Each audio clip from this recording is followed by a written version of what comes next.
would I lie to you? The show Dishonesty is sometimes the best policy. On David Mitchell's team tonight, an actress with 3 BAFTAs, 3 Independent Film Awards and a Golden Globe. The only thing bigger than her talent is her mantelpiece. It's Olivia Colman.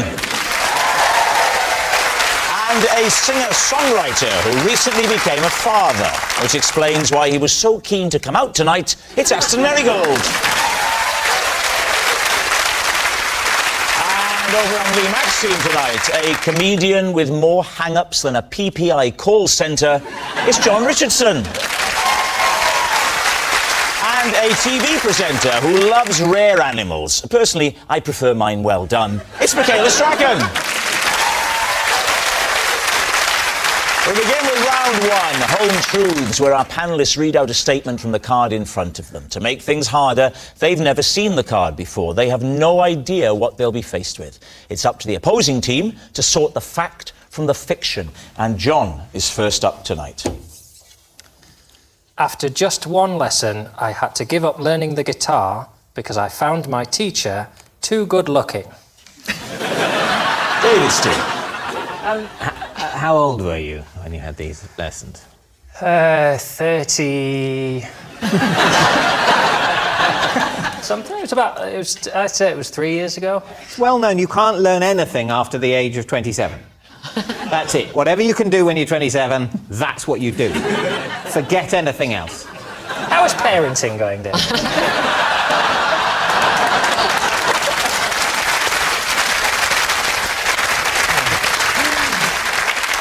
Was it a man or a woman, your teacher?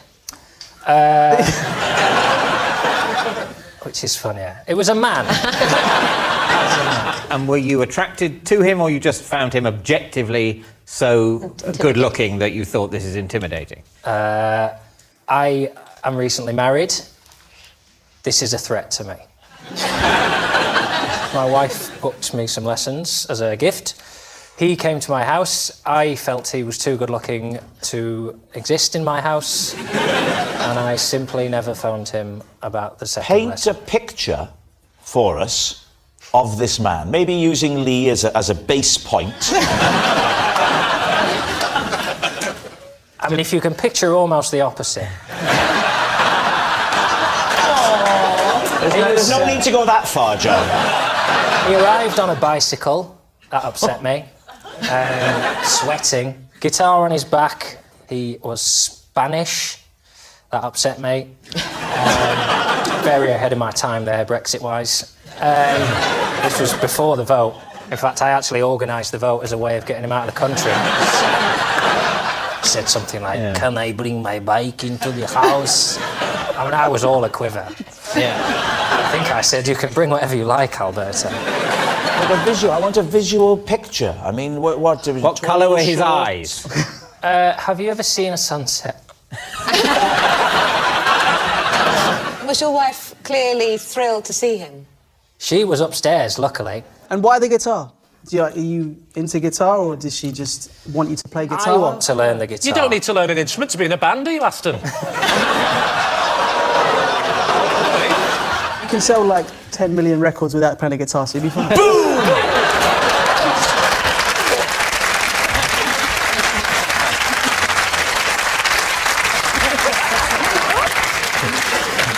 What do you think? Is he telling the truth? Oh. What do you think? Well, I did think it was the truth, because the little I know of you, you seem like you could be worried enough to feel that. What do you think? I don't know. I'm not sold. If you could move to true, that would really help me out. For you, I'll move to true. Oh, Brilliant. no, the pressure. That means I don't have to think. True. Yeah. Saying true. John, come on. Truth or lie? It is true. It's true. John did stop having guitar lessons because he found his teacher too good-looking. Olivia, you're next.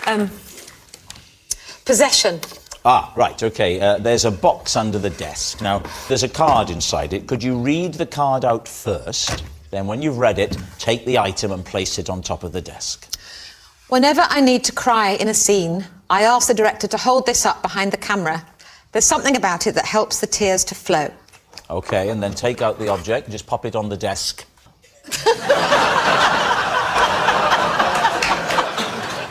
Right, just see if we can position it.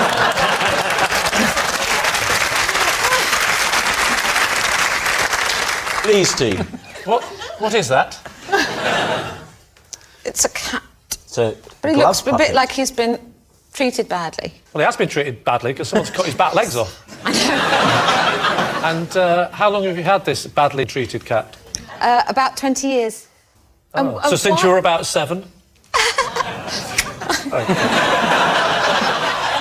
No, I was only joking. David will remember him from various scenes in Peep Show as well. Oh, this is good. I've never seen this done before. Dragging a teammate into a...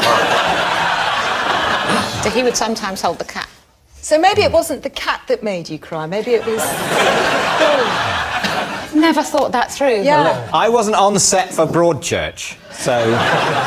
But the cat is called David, so maybe I've never made that connection before. So is David Tennant holding that up in Broadchurch?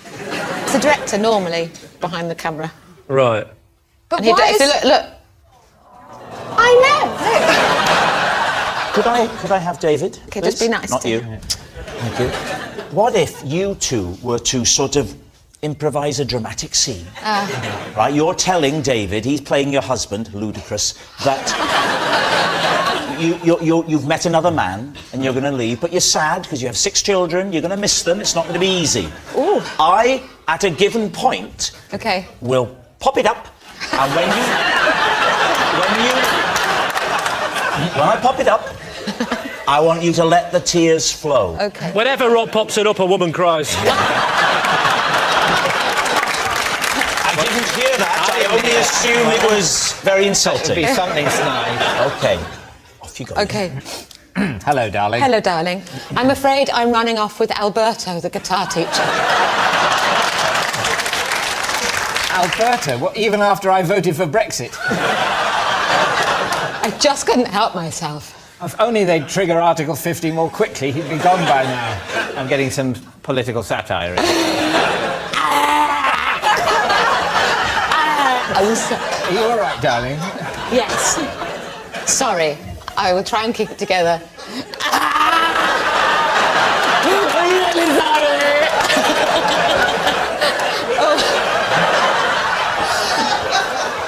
Sorry for this.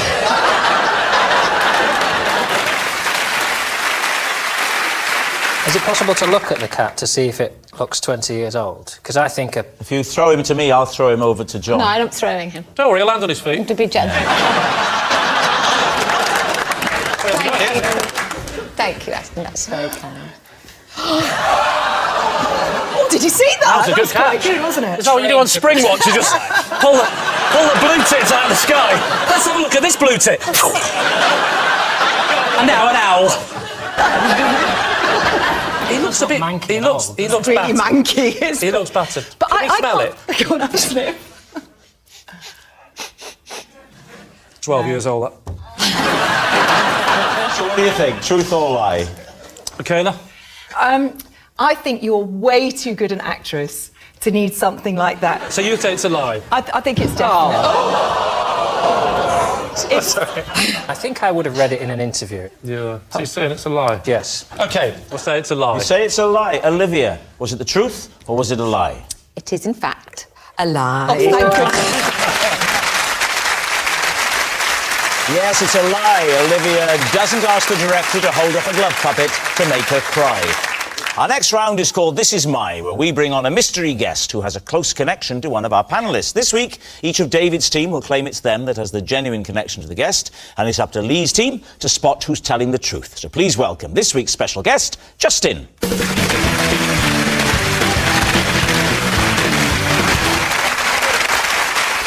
So, Aston, what is Justin to you? This is Justin, and once I did a backflip in a supermarket and landed in his trolley. Good luck with that one, Aston.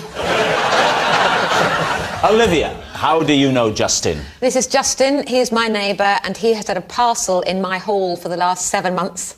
And he's here tonight because I want him to take it home. And finally, David, What is your relationship with Justin? This is Justin. He tried to recruit me to his underground ping pong club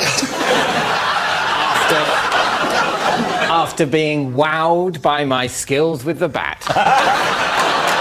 So, please, team, where to begin? OK, so we know you can do the backflip, Aston. I've seen that in action, so that's true. However, there's a little bit of the story I'm doubting. OK. You flipped and you landed in his shopping trolley. Yeah. So the big question is, was that deliberate or was it an accident when you were shopping? An utter accident. Oh, come on! Where was this? In, where was we, Aston? And whereabouts in the country was this? Peterborough. In Peterborough? My hometown, yeah. So I was with my from mum. It was Peterborough? literally like not long after myself and the boys did the X Factor, and it was just that kind of crazy time when it's a bit like, OK, everyone's... That like, kind of crazy time where you think, I'll carry on shopping in Aston in Peterborough? Why would you be doing backflips just casually in a supermarket? I mean, that's the bizarre bit, isn't it? Basically, some guy and his daughter just, oh, would you do it? Would you do it? Oh, she's a big fan. And I was just like, I mean, I'm in a supermarket. It's... Were you on your own? Oh, no, it's with my mum. To my knowledge, there are two parts of a backflip. The second part is doing the backflip. The first part is having a quick look behind you to check there isn't a trolley or something like that there. Exactly. That's not part of the backflip, is it? You can't say there's two parts of a backflip. The second part is doing the backflip.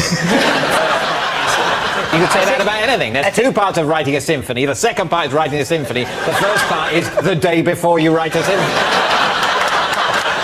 It's hard to believe that an experienced backflipper wouldn't at some point have learnt to just have a quick... It's actually on YouTube.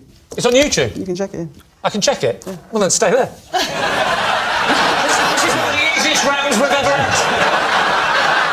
I'm just checking it out, Aston. We'll use that for proof later. It would slightly be not in the spirit of the game, Lee, to... But also, it's not going to work on my hand, is it? That's not...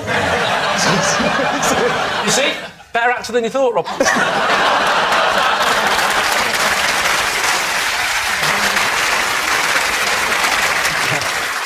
When you do a backflip, you know, you don't normally fly in the air afterwards and land higher up. You just kind of land on the same plane. If you were deliberately trying to backflip into a trolley, I would say that could be done. But not by accident, because that could... Oh, my goodness, it could have... But then again, he's only a little fella, isn't he? He's only little. I bet he flipped and he landed right in that little baby seat. And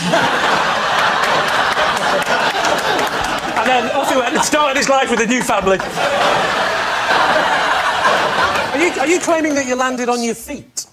Yeah. You landed on your feet in the trolley? And you stayed stood up? Of course. Was this man pushing it at the time? No, it was there. Did he think just you were a behind free me. gift with the cornflakes? Did you land facing him or facing away? I'll tell you what, I'll show you. No, don't. I'm going to do it, just to prove you, right? Listen. Aston, darling, don't do anything dangerous. Aston, be careful. Let's just slow, because I'm going to show you, and just I how wish I high brought as it well. up, I'm so sorry. It's fine. You be Please here. don't do it. No! Oh! Yeah, exactly. So I'll be here. Oh, so you did. Right.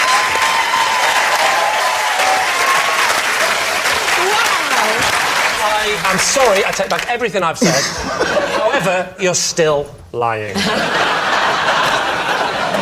What about Olivia? OK. Oh, I've forgotten what she said. Olivia's got a package in her hallway that she's had for 7 months that he should have collected from her, and I'm quite annoyed by that already. When you say neighbour, you mean actual neighbour or Not communal... my immediate neighbour on either side, but he's 3 down the road. OK, and so he wasn't in and the package came to you with a little card or whatever posted to him to say where it was. Have you still got it? Yeah. Oh, well, it's here in my dressing room. Why has it been 7 months? I don't know. I know he's a wildlife photographer, so he probably travels a lot. And when I've taken it to him, he hasn't been there, so I've left a note. It's still here. And then he's missed me and left a note going, I came, but it wasn't there. And in the whole 7 months, has he ever left a note to say, sorry, tried to catch... Oh, yes, 3. What did the note say? Sorry. That was it? Sorry about the package. I did try, but you weren't in. The question is this. What is in that package? I haven't opened it, but it's an irritating shape because you can't get the pushchair through the door hole. You have to fold down the pushchair to get past it. What? How so big it's is long it? and thin, and I think it might be, I don't know, a blind or a, curtain rail. What's the girth? Is it like that sort of girth? There's a lot of packaging around it. So he can't get through his letterbox. You haven't no. So you have to. That's the whole point. Well, that's been so irritating. We have to ring the doorbell. He's not there. OK. And she said it's really irritating. She sort of looked at him apologetically as if to say, I didn't mean to call you here on telly to say you're an irritating name. But she is a professional actress. I know. So, I mean, she could just be lying. That's very good, though. So you've brought it in tonight. You've brought it in. I thought this would be an extreme... Is this the only reason you've come on the show? Just to give back a parcel? What about David and the table tennis? Oh, we're actually going through with all that, are we? David, remind us of your supposition. He tried to recruit me for his underground ping pong club because he was impressed by my skills with the bat. Can I just check, when you say underground, do you mean underground literally, it's underground, or do you mean it's a bit devious? I don't think there was any illegality, but it was, to a certain extent, subterranean. It was in a sort of basement. In his basement? No, in the basement of an advertising agency. Are you good at table tennis? I'm a bit good at table tennis. Not very good, but I'm better than you'd expect me to be. And how did this man see you play table tennis? Well, I played it there at the basement. How do you know him? He's a friend. I know him in my life. He works in the media. To be absolutely clear what you're saying, apart from me and Rob, you have another friend.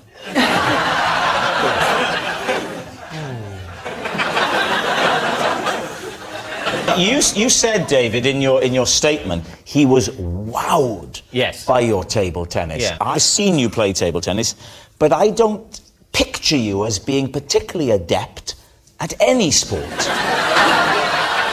You don't mind me saying that? Oh, don't I? OK.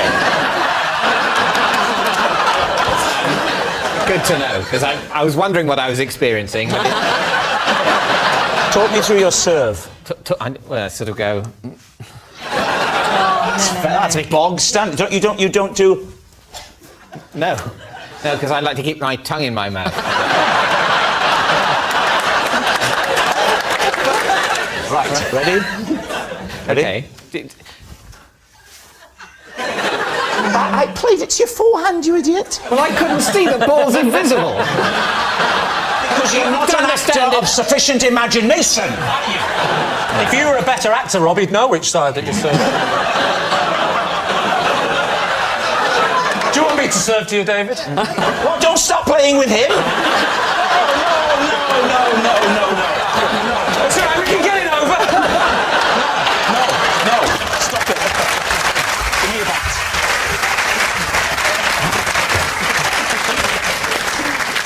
So there you were, playing table tennis in this underground car park, and what you did wowed him enough to say, please join our team. Well, firstly, he'd invited me to see the club. Yeah. So I hadn't just turned up and he saw me across a crowded underground thing. I'm not suggesting romance was involved. Yeah. Seeing people across a crowded area doesn't mean there's romance involved. Typically, the expression, I saw him or her cross a crowded room infers romance. It implies.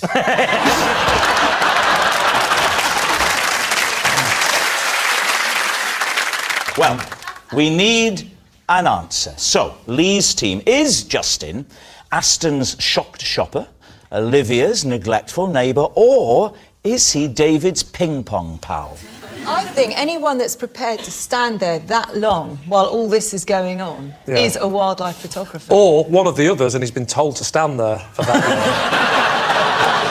long. If what you're saying there is true, Michaela, then we've had a wildlife photographer on every single episode. Do you know what he doesn't look like? A man who shops at Aston. He has got Waitrose written all over his face, hasn't he? I think Olivia's story is very believable. The apologetic look when she described him as an irritant is either the greatest piece of acting of my generation or a typically British response of, I've got my neighbour on telly and told the whole country how annoying he is. I'm torn, but I'll go with Olivia then. You think it's Olivia? Right. Justin, would you please reveal your true identity? I'm Justin, and I tried to recruit David for my underground ping-pong club.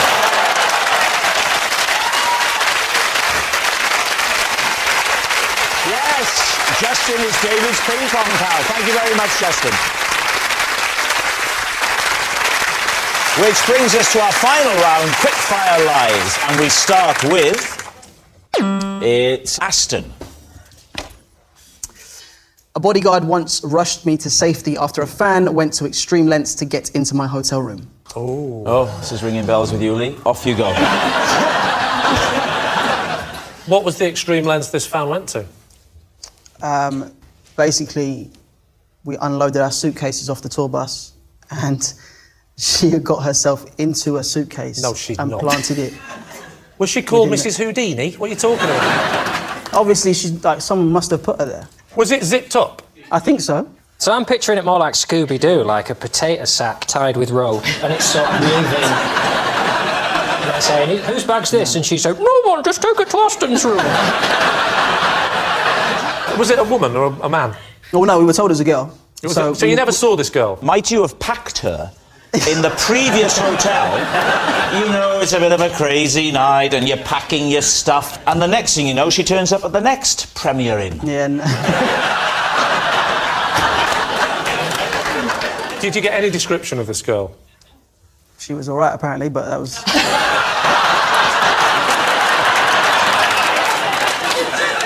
What are you thinking, Michaela? I'm thinking it's probably true. I mean, fans do crazy things, don't they? It's hard, isn't it? I think it might be true. I think it might be a lie, but I'm going to go with I'm going to change my mind and go with you, then. No, you can't do that. If you say true and you say true and I go, well, I think it's a lie, but we'll go true. I'm covered both ways, aren't I? But this way now... You're on this every week. You don't get Greg Wallace tasting a meal and going, I don't know, what do you think of it? In that case, we're going to say it's a lie. You say it's a lie. Aston, was it the truth or was it a lie?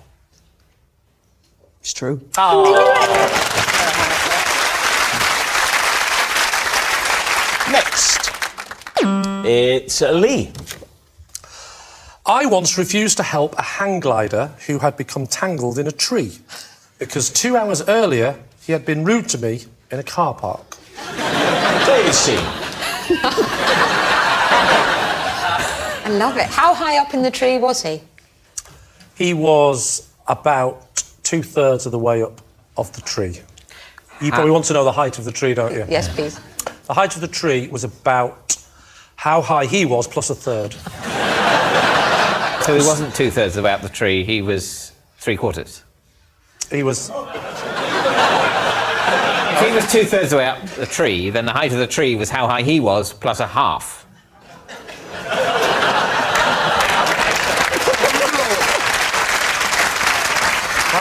That is a fair point, isn't it? He's made you look an idiot. Yeah. Where was the car park? The car park was just near a cliff. Right, yeah. What was the altercation that you had with him? He took the last space that I considered my space. Because I got to the space in the car park, and I did that thing where I was waiting with my hazard lights on. Yeah. He came round the corner, and just as the person pulled up, he pulled straight into the space. Oh. I got out of the car, I would say menacingly. I approached his car. He got out of the car, bigger. And I said, forget it then, you know. That's your attitude. So did he get his equipment out then? No. He'd already belittled me enough. Where was this tree? What were you doing when you came across this tree with him in it? I was just going for a stroll with my wife. And you heard a noise. Did you hear him or see him first?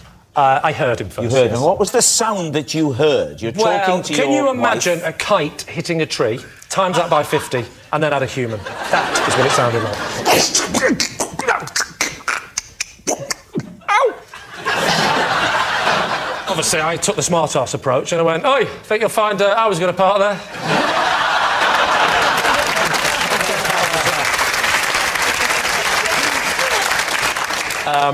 What did he say? He went, help! Can you help? And I couldn't see him at first because it was just a sort of mess of tree and hang glider and what sort of tree was it, Lee? It was a big one. No, trees have names, don't they? Brian, was it an the big oak tree. or a birch or a species of tree? I'm going to go for oak. But was it an oak? No. Look, I'm walking along with my wife. Crash! Pow! Wow! Is that an oak? conversations go, is it? You go, there's a man in a tree fighting for his wife. A man in a tree shouting, help, help, help, me, help. I'm stuck in an oak, I think. And what did you say to him as he shouted help? That's not an oak. You're confusing me now. When I have to relay this on Would I Lie to You, I'll get all confused. It's your fault. I don't know. I think it might be a sycamore. Can you just help me? Sycamore? Yeah, when he fell out, he went like that all the way down.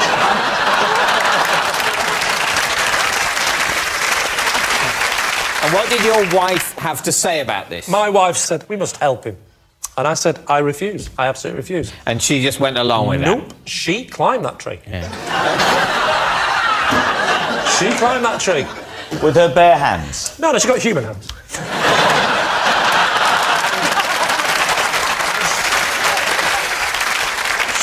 She climbed that tree, and luckily she had some nail scissors, and she slowly started cutting at the many bits of tangled up bits around him, until eventually she managed to help him get down. The hang glider had strings like a parachute. Sounds like a parachute, doesn't it?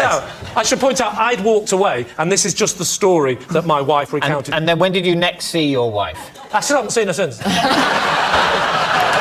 what did she... He was a very good-looking Spanish guy, apparently. All right. Super. Well, this is definitely true. Believe this? No. A lie? Yeah. No, I think we think it's a lie because of... We think it's a lie because of what he said. Was it the truth or was it a lie? Of course it's a lie. Well, that noise signals time is up and it's the end of the show, and I can reveal that David's team has won by 4 points to 1. Thanks for watching. We'll see you next time. Good night.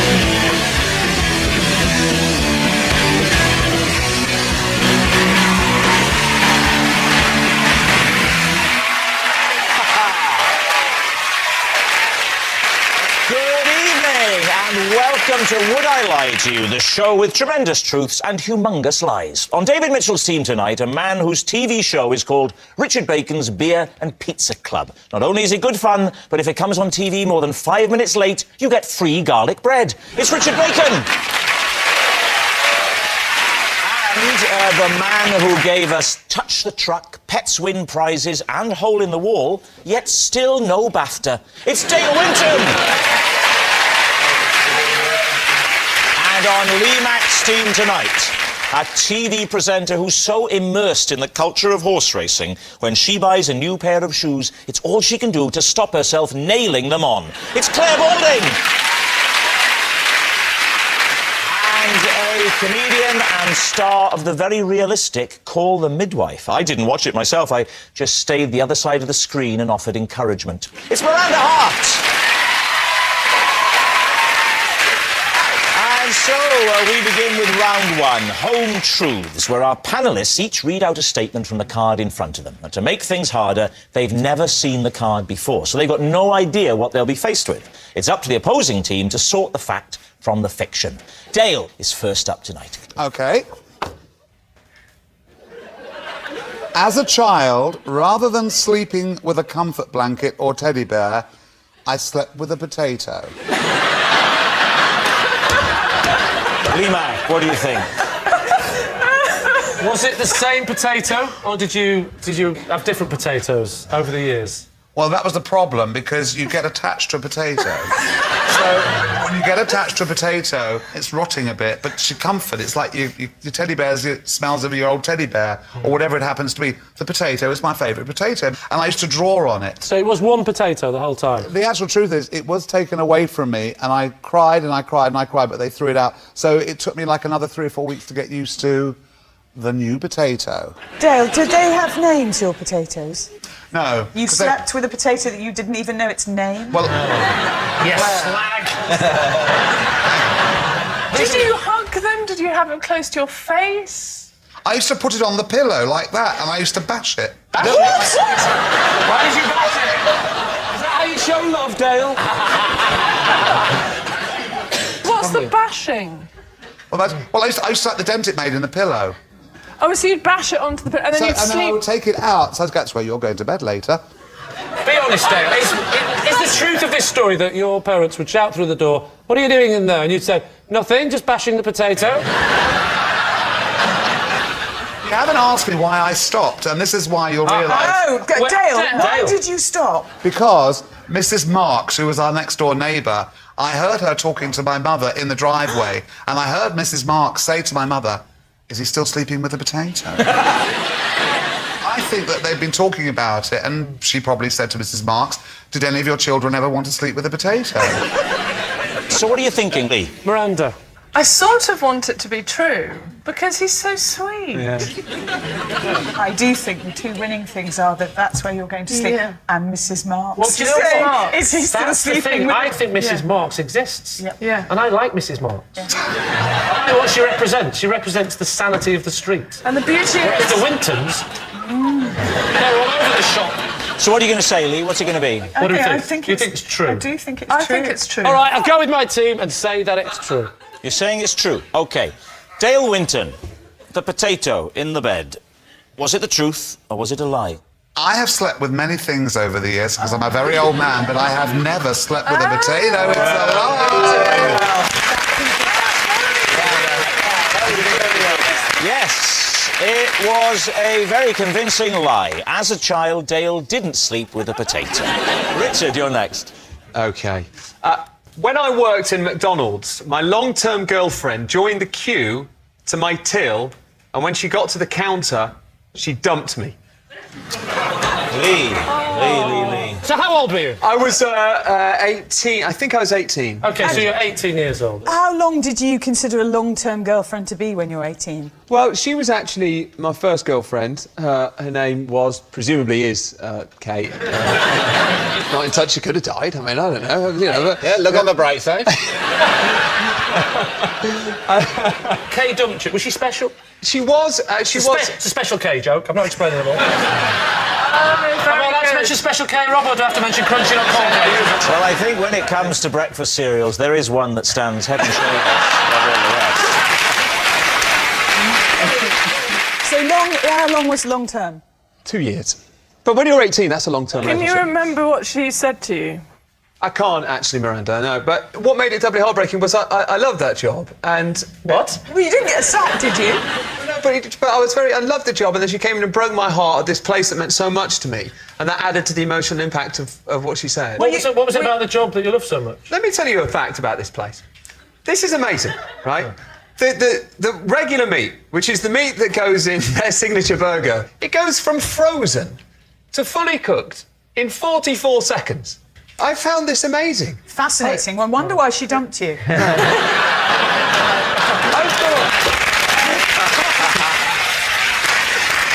I think we should get back to the girl. Well, she got to the front of the queue, she dumped me there and then, and I left my station, didn't serve the other customers, and then I went to the storeroom and I sat on a box of gherkins. And I cried my eyes out. Oh, that's gherkins for you, then. Kay put in her order. She puts in her order and says, I would like burger. Okay. Kate. Oh, that changes everything. What's her name? Hang on, Richard, what's her name? Special K joke doesn't work, I didn't want to send No. it. Oh, it's Kate. Kate. I thought it deserved a bigger laugh. I wondered why the hell you said it. You're always trying to work it round to Crunchy Nut. Leave him alone. I don't. Richard, you be young Richard, OK, at the counter of this fast food outlet. OK. David, Yes. you are a normal customer. OK. Dale is Kate. Could I please have a fillet o fish, but with no cheese? Hold the cheese, and put the cheese on the chips, please.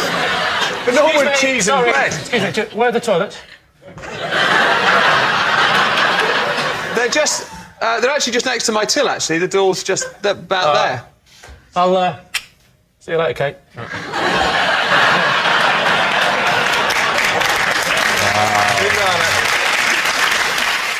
Oh, gosh, it's my girlfriend Kate. Hello, Kate. Well, I thought I'd come in and see you tonight. I haven't heard from you.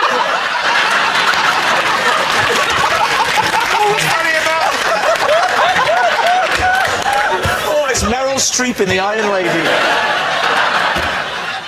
I'm afraid, Richard, it's over. You're just not my kind of guy.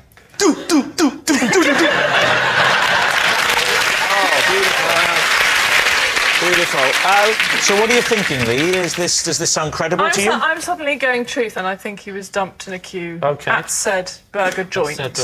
I find it staggering that he remembers all the facts that he remembers about how long it takes meat to defrost, and yet he cannot remember what she actually said There's when an she got answer to to the that. front of the queue. But is he... The answer to that is he's a man. So, Lee, what's it going to be? Truth or lie? Are we going... You're saying lie, Claire? Is that what you're saying? Miranda says true. Yeah. Go on, we'll go with Miranda and say it's true. You're going to say it's true? OK. Richard Bacon, was that the truth or was it a lie? That story is true.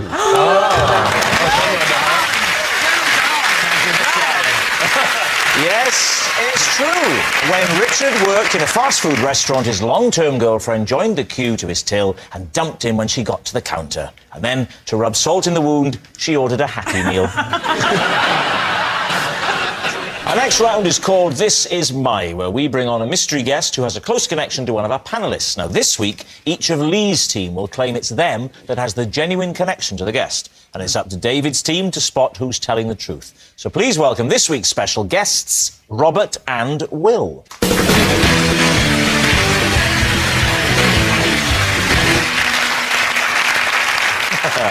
So, Claire, what are Robert and Will to you? This is Robert and Will. They do my garden, and to avoid the embarrassment of me ever getting them mixed up, I call them both Barry. OK. Lee, how do you know Robert and Will? This is Robert and Will. I once used them to convince an audience I could teleport people. And finally, Miranda, your relationship with Robert and Will? This is Robert and Will. I was a judge at the Identical Twins of the Year award, and they came third, but we had to disqualify them because it turns out they were two of triplets. Wow. There we have it. So, Claire's green-fingered Barrys, Lee's teleporting twosome, or Miranda's cheating triplets. David, where'd you begin? Explain the rationale behind the Identical Twins of the Year awards. Well, I have to say, when I was asked to come along and judge, I was a little confused, but I think there's a sort of magazine or trade magazine, or it's part, or there was some... A trade magazine? What's the trade? Twins! The marketing of twins. Twins. Yeah, I've heard of that. I've actually heard of the competition, yes. There is a competition to do with twins. What do they have to do in the competition? Well, there's the physical look-alike thing, like how much they look alike. And then they also do kind of games like Mr. and Mrs. type games, so it's a personality thing as well. How did they do? Did they win, or...? No, they came third, but they were then disqualified. What? Oh, because of the triplets thing? Yeah. And we did see a third, but I didn't see it, but apparently there's a third one. So the triplet turned up to this event? Yes! That's not exactly Moscow rules, is it? The third one was picking them up to take them home. And was seen. Claire, Robert and Will are your gardeners, and you call them both Barry. Isn't that a bit of sort of an affront to their individuality? No, because the first time I did it, I said, would you like a cup of tea, Barry, love? And as soon as you put love on the end of it, they're fine with it. They just smiled and a cup of tea, and they were fine. And do you know, a lot of... when sound engineers work a lot on outside broadcast, they all call each other Percy. They all call each other Purse, and so they call me Purse as well, and I call them Purse, and I called them Barry. Yeah. Why? Because they work with so many different people, they can't actually remember everyone's names. Are you sure they're not trying to mug you? Purse! Purse! Those nails, they're very clean for gardeners, aren't they? Well, I hope they've had a bath before they come tonight. No, but they are pristine, beautiful, soft hands. I'm not coming on to you. Richard, if you want to go and have a look, you can. Thank you very much. I'd love to do that. You're not allowed to touch, but you can look. Yeah. Do you want to have a look, Dale? Would you like to? Not particularly. Really? Oh, go on then. I'm now not as attracted to these hands as I once was. There's actually some dirt under the nails. All right. Don't touch, Dale. Just Could you turn them over? I feel I should have a look as well. It'll look unconscientious. This here looks like it actually. That could be the remnants of soil. They're not very big, so... You know what your gardener's hands look like? I don't know. Unlike everyone else here, apparently, I don't have a gardener. I know you probably expect I'd have about 9. What did you think of what you saw there, Richard? How did the hands rate for you? That's actually really thrown me a little bit now, and I still slightly regret going over there, to be honest. What did they look like? Well, from this distance, they're beautiful, pristine, manicured hands, and actually close up, there's some dirt under the nails. I hope to God these poor fellas are gardeners. There was not, by the way.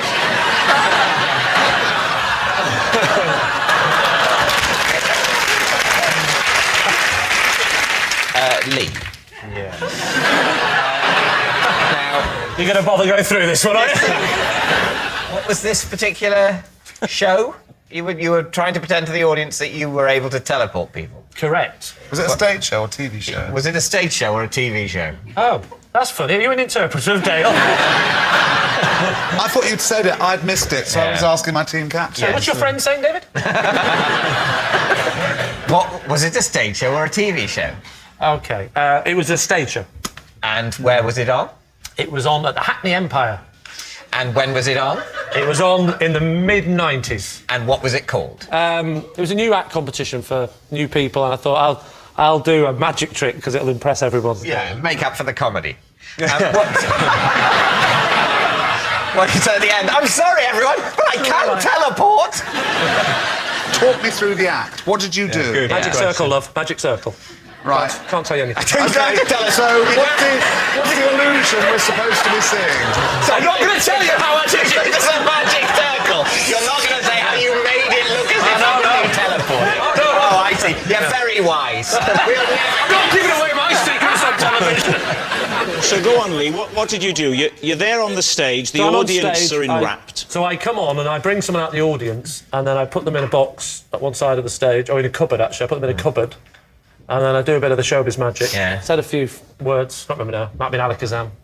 And then do the side, and then I open up a box, and out comes the first person who's gone in. Out the other. Well, it looks like that. Yeah. That clearly is already in the box. And he sits down, and the audience give me a big round of applause. So that's actually quite good. And he goes and sits down in the seat. So you've done the teleport thing. Then what do you do? Straight into the levitation. I'm not an idiot.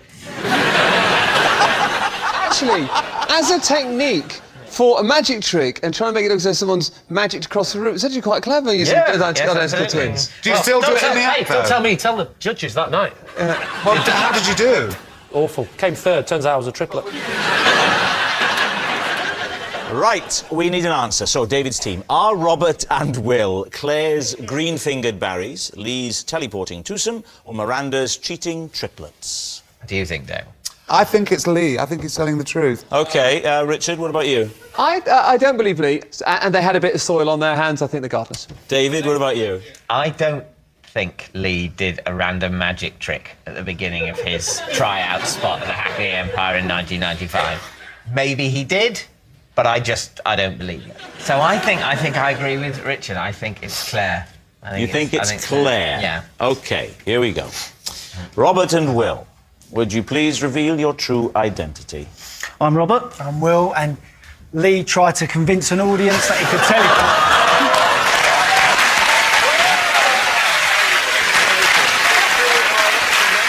Yes, Lee used Robert and Will to convince an audience he could teleport someone. Thank you very much, Robert and Will.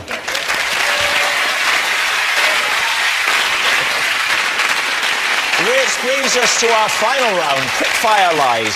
We start with Lee. Possession. Right, there's a box under the desk, Lee. Now, I'd like you to take the item out of the box and hold the object, then read the card out, please. This is my dibber. I donated it to the British Lawnmower Museum, where it is now a permanent exhibit. Right. David. What is a dibber? What's a dibber? A dibber? That's a good question, David. And would you believe me if I was to say I don't know? But it's a guy. Yes, I would. I'm waiting for you. That's... Yeah. Could be any of these. Okay, It's to do with gardening. So what does your dibber do? Pardon? What does your dibber do? Are you Fred Flintstone? Answer the question. What does your dibber do? Not 100% sure, but at a guess, I would say that a dibber is for pushing holes in the ground. Yeah. And then maybe popping something in there, like a seed. I see. How did your dibber come to be in the British Lawnmower Museum? I'll tell you, Inspector Morse. Have you ever been to Southport, my hometown? I have, yes. Oh, great. Can I start again? Yes. Right. I have never been to the British Lawnmower. I was online. But it is in Southport. It is in Southport, yeah. That's true. And I did see it online. What did you put into Google that came up? Well, you don't want to know that. But I noticed that on the website there was a bit that said that the tools of the rich and famous. Famous tools, that's what I typed in. There is actually, I do know for a fact that there is a British Lawnmower Museum because I myself have donated a trowel. You haven't? I have, honestly, Rob. I donated a trowel. What is this museum? Surely they want a lawnmower. So you saw the Lawnmower Museum online with a list of celebrity artefacts. There was quite a few. There was Brian May from Queen had given a lawnmower. Joe Pasquale had given a strimmer. So what happened then? I thought that'd be a nice thing to do, wouldn't it? Because it's my Sorry, hometown. you saw that and you thought, I want a piece of that. I want a piece of the action. Prince Charles, he gave some... This is where the story's falling apart, because one is... No, that's not where the story's falling apart.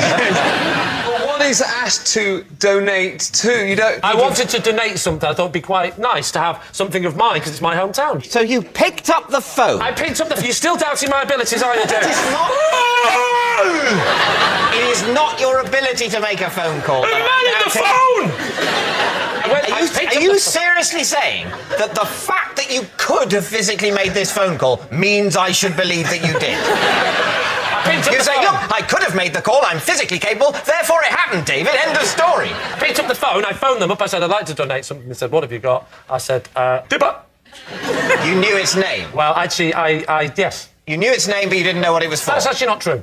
I said... So what did you say? I took advice before the phone call. From whom? From who? From whom? I'm not doing it if you put an M at the end. All right. From who? Thank you. Who's putting the M at the end? Do you know what I mean? No one anymore. Who did you take advice from? I shall tell you. You found a thing in the shed, you didn't know you owned it, you didn't know what it was. Who did you ask about it? You want to know from who?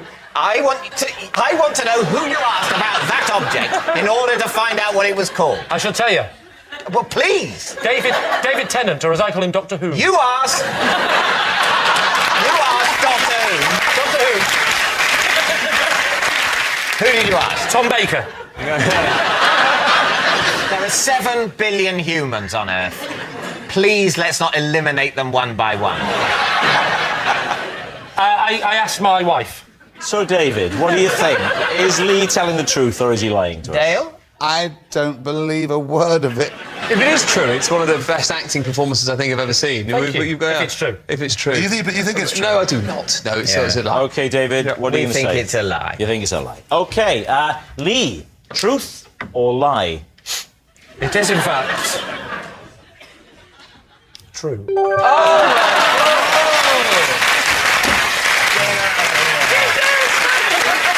Not only is it true, but how exciting is this? We've got a picture. There it is, in situ, at the British Lawnmower Museum.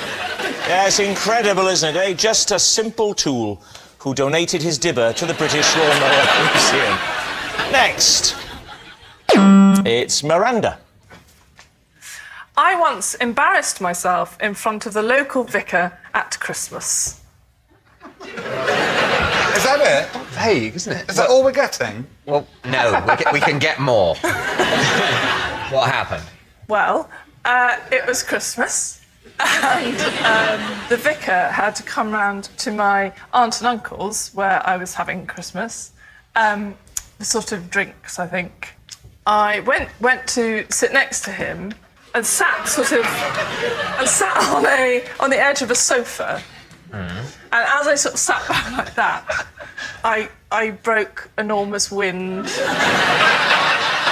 And did he say anything? He sort of... He's here! No, I don't think he did, which is what made it so funny for me. Why did you go over to sit next to the vicar to start with? Because I think my sister was there, and I thought, oh no, she's been lumbered with the vicar. And I thought, oh, she might need some conversational help. Brilliant. Yeah. Which I sort of provided. What direction was the vicar at this point? I don't know if he was down or upwind, but he was involved. I mean, he could... You saw his hair move. I think actually what I did was... That is a great image. I think I burst out laughing, did one of those laugh spits. Spits? So having farted at the man, you then spat on him? You know when you go... I did. So it was like... So what do you think, David? What are you going to say? Miranda, the way you told the story at the beginning, I couldn't work out. You had a lot of pauses in there. Was that for effect, or were you thinking it up as you went along? And I think probably worth making it up as you went along. So I think it's probably a lie. Dale, what do you think? Miranda is like one of those fabulous people in the world who's uninhibited with no... Am I right? You're kind of like, oh, what the heck, I don't My care. face is a mask. So you think it's true, you think it's a lie? Yeah. I'll say I think it's true. You think it's true? OK, Miranda. True? It is actually true. Yes, it's true. Miranda did embarrass herself in front of the local vicar. Next. Oh, it's me. When I'm in a play, as part of my nightly vocal warm-up, I perform sets of scales in the voice of a chimpanzee. Will you give us a quick rendition? Of course.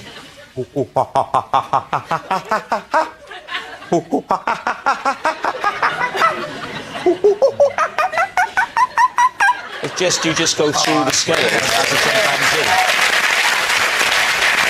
You just do this for plays, because I've been next to you in a dressing room, I think, for a gig, and I didn't hear chimpanzees. I used to do a singing tape of oh, and then what? That was lovely. That's lovely. And la,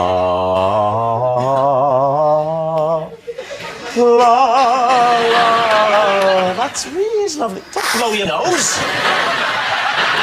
Rob, where did you get this from?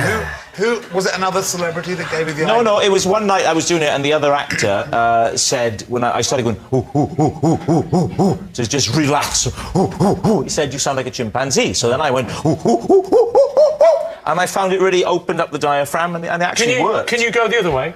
Can you go from the high note down? That's what Dale was asking me earlier. Is he angry, Lee? Is he angry? Well, it's hard to tell what colour his face is, but can you go... Can you go from the high note down? Oh, excellent. That is good. Who was the actor who said he looked like a chimpanzee? Miranda, you know very well he didn't say I looked like a chimpanzee.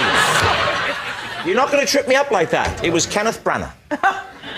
Kenneth Branagh gave you this idea. He did. Yeah, laugh it up, Balding. I know your reaction was to The reaction was, how preposterous. The man with the breakfast cereal would be in a play with Kenneth Branagh.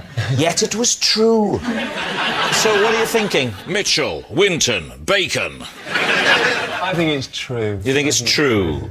Do you think it's true? Oh, Dan? absolutely. He does it so well. I think it would sort of help. Yeah.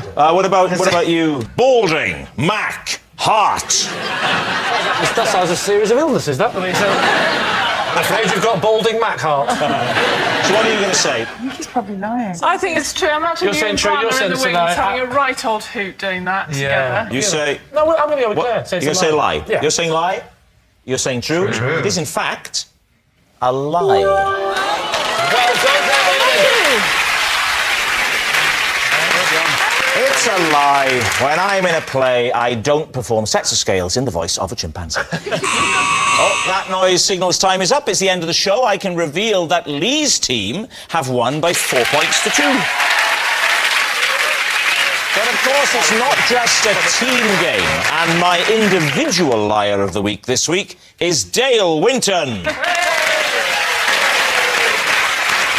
Yes, Dale Winton, a man who lies so much, I don't know how his wife and 3 children put up with it. Good night.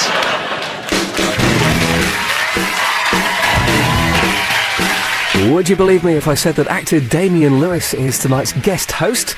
Well, it's the truth. Have I got news for you? Next, and then Country File, it isn't. Tim and Lee are on a camping weekend. Finally, they are going out at 9:30.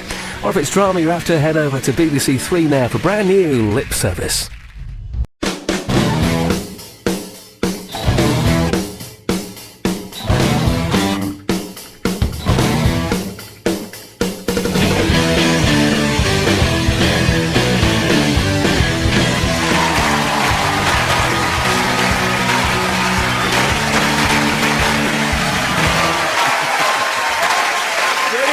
Welcome to Would I Lie to You, the show where dishonesty is sometimes the best policy. On David Mitchell's team tonight, she's the queen of the Strictly Ballroom and the Traitor's Castle. It's Claudia Winkleman. And comedian and star of Gogglebox and I'm a Celebrity, it's Babatunde Aleshe. And on Lee Mack's team tonight, cult podcaster and stand-up comic, it's Mike Bubbins. And she's a comedy writer and actor from some of our best-loved sitcoms, it's Jessica Knappett.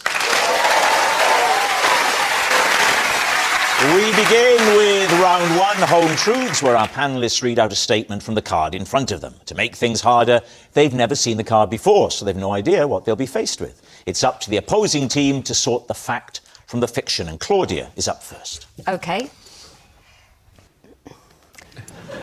For one episode of The Traitors, I gave myself a fake tan using gravy granules.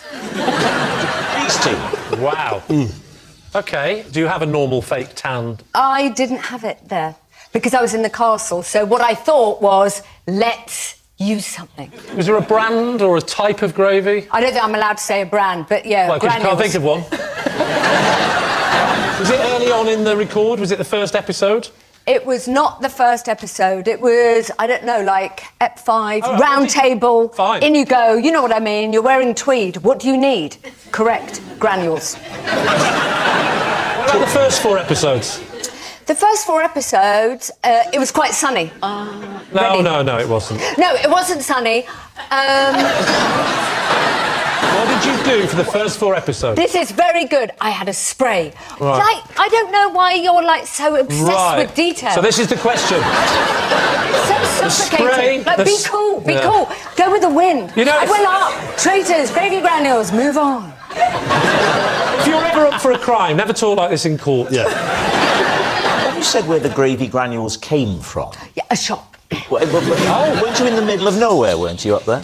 Yes, but there are shops there. Oh, this story's getting worse. So you realise you haven't got any stuff, and you go, someone rush out quickly and get me, sir. We'll get you the stuff you usually... No. Just for no reason whatsoever, don't rush out and get the stuff I usually use. Get gravy granules just on the off chance it's good. Surely that story works if you happen to have them on you. Oh. You're not going out for it. Everyone stops me. There you go, look what are you doing now if you have? Why didn't you just do that on the show instead? What do you think, Jessica? Does this strike you as true? Yes. I mean, whatever you think. If this is true, I will never believe anything anyone says ever again. What do you think, Mike? Is it true? I'd love to believe it. I think it's probably untrue, though. Makes it easy for you, Lee. It's just all hinges on the one thing. You need to rush out, please, and get me some gravy granules, was the bit where it faltered. And everything else you said. You're saying it's a lie? 100%. OK, they quite conclusively think it's a lie. Was it a lie, or were you actually telling the truth? It is true.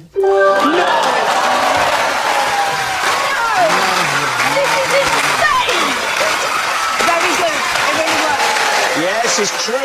Claudia did give herself a fake tan using gravy. Jessica, you're up next. I hated my boyfriend's moustache so much, I got him drunk one night, then shaved it off while he slept. Mike, I'm so sorry. David Steve. So, when was this? It was about, 15 years ago. And are you still together? No.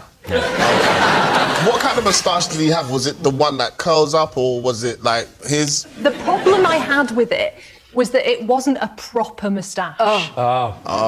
If I may say, it was almost as if we were competing.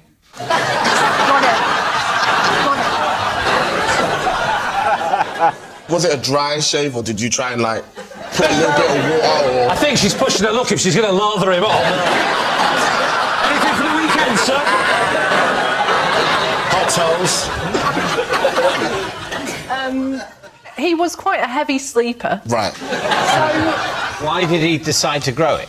because he thought it looked cool and manly. He's right. He is right.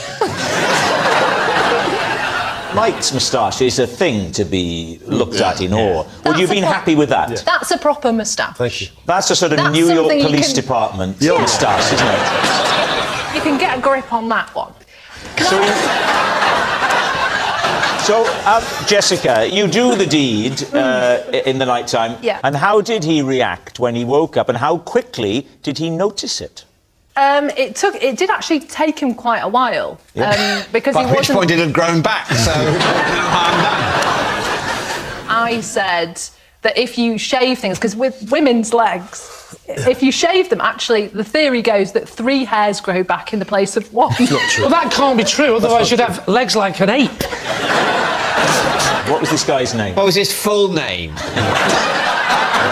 He was called James. What were his good qualities? I mean, you can't help wondering what it was that drew you to James in the first place. Well, when we first met, it was more of a sort of proximity thing, really.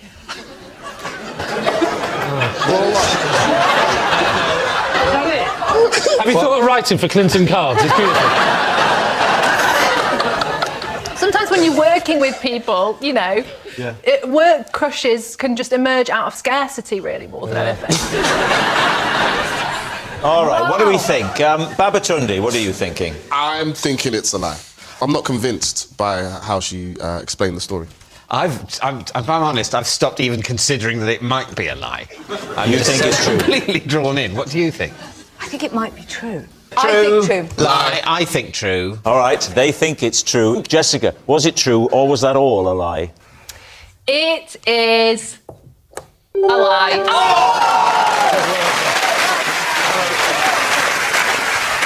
Yes, it's a lie. Jessica didn't shave off her boyfriend's moustache. Mike, you're next. Timing. Right. I once went on an 8-hour round trip to Wimbledon, but never got to see any tennis. Were you going to the football club? No, the All England club. It was in the middle of the summer. I was at school at the time. I was about 14 years of age. And our PE teacher took us to Wimbledon. I know you're Welsh. Yes. So whereabouts did you travel from? This is from Barry. Rob, you'll be right? familiar with. Yeah. In a minibus. School trip? Wasn't really. It was like an ad hoc school trip. So this was the 80s. So the the age of the ad hoc school trip, yes. It was a different time. The past is a foreign country, isn't it, in many ways? Well, it's Wales. Yeah, quite. So he said to us, the rugby team, the day before, would you like to go to Wimbledon to see the tennis? And this was the sort of McEnroe era. We said, that'd be great, sir, yeah. He said, cannot be serious. We'll go tomorrow. He thought it'd be a nice idea to go to Wimbledon to see John McEnroe play on centre court. We said, yes, please. OK. What, he just thought you guys could turn up and see John McEnroe? Well, this is the thing. He hadn't factored that in. So we get to Wimbledon. He parked outside for probably 45 minutes and left us in the bus. And then he came back about 45 minutes later, looking crestfallen. And just said, they're sold out.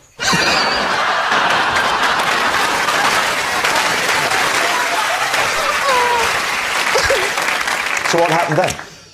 Well, we were similarly crestfallen, so he turned the bus around Started driving back to Barry. You just went home? Yeah, straight around. We stopped at the first services just outside Reading.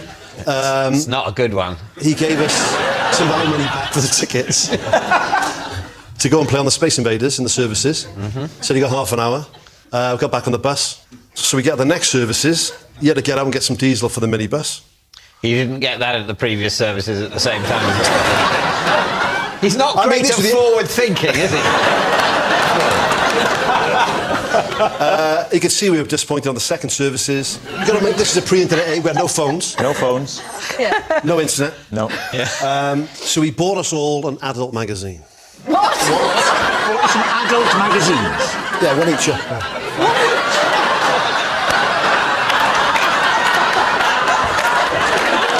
Well, I don't want to know what happens next. And what was his attitude as he was handing out the literature? He just said, sorry about today, lads, I've let you down. Just give us one of them each. I'm not going to lie, it's been an awful day, so look, I hope this goes some way to making up for the disappointment. There we are, Mitchell, that's for you. How many students? 15. 15? Yeah. I remember adult magazines in the shops. They never had 15 copies, bro. Did you take these magazines home? Yeah, under my shirt, straight upstairs.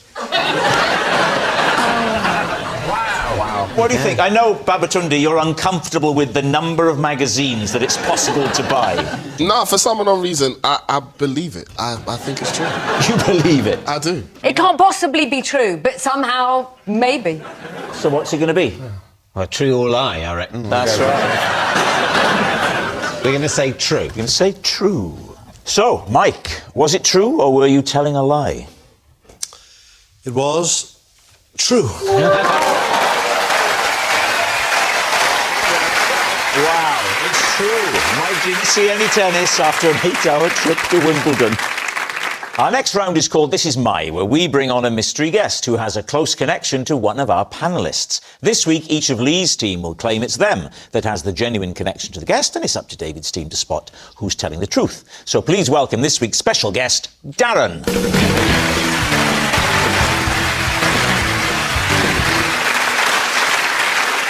So, Jessica, what is Darren to you?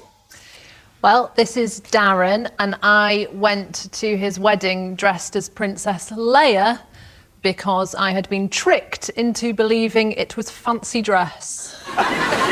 Mike, how do you know Darren? This is Darren, and he beat me to the title of Best Welsh Elvis. Right.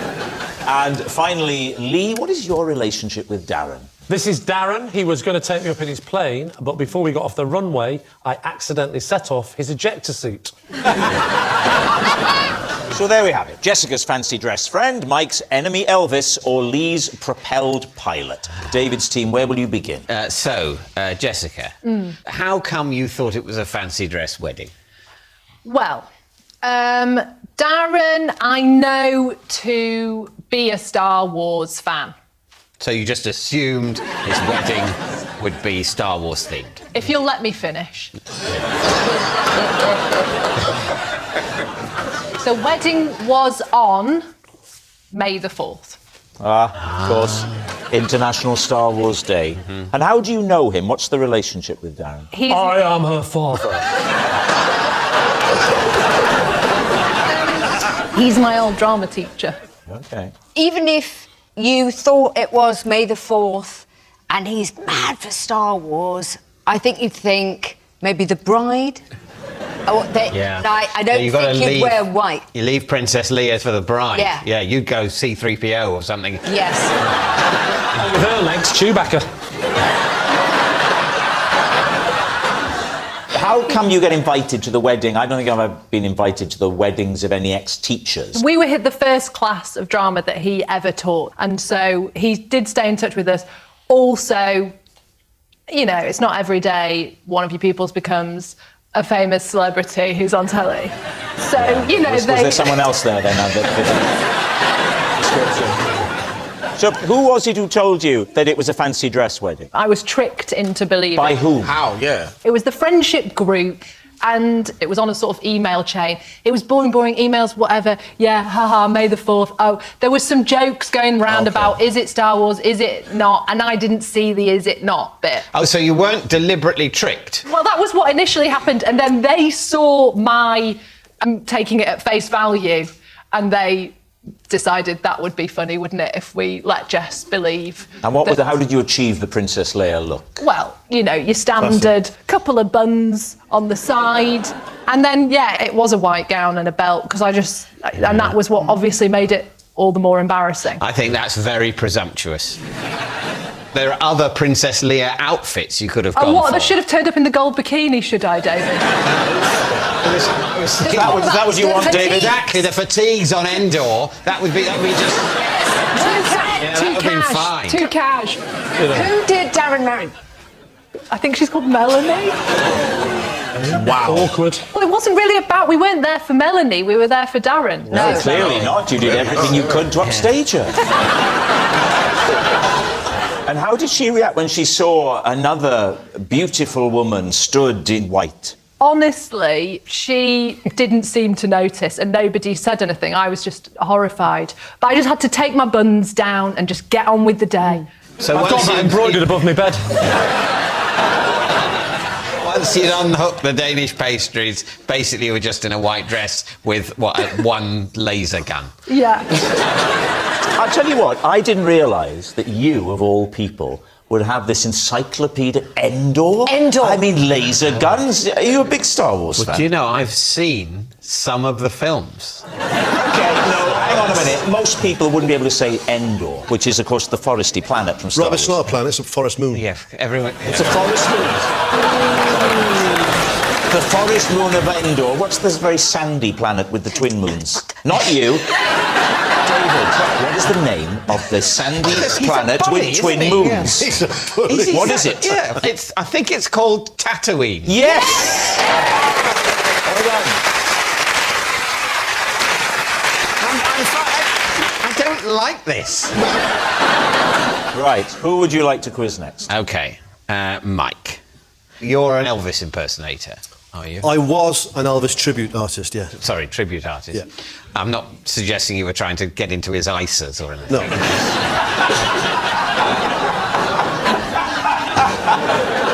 Could you give us a little burst of Elvis? Yeah, what do you want me to sing? I don't know any of the songs. You don't know any of the songs? I'm more into Star Wars. I'm being told that we have issues. Yeah, we can't afford with copyright and all that. Right. If he sings, it's. They want a little less conversation about Elvis. In which case, for the copyright reasons, just do something that the BBC does have the rights to, say the tune to Ski Sunday, but like Elvis.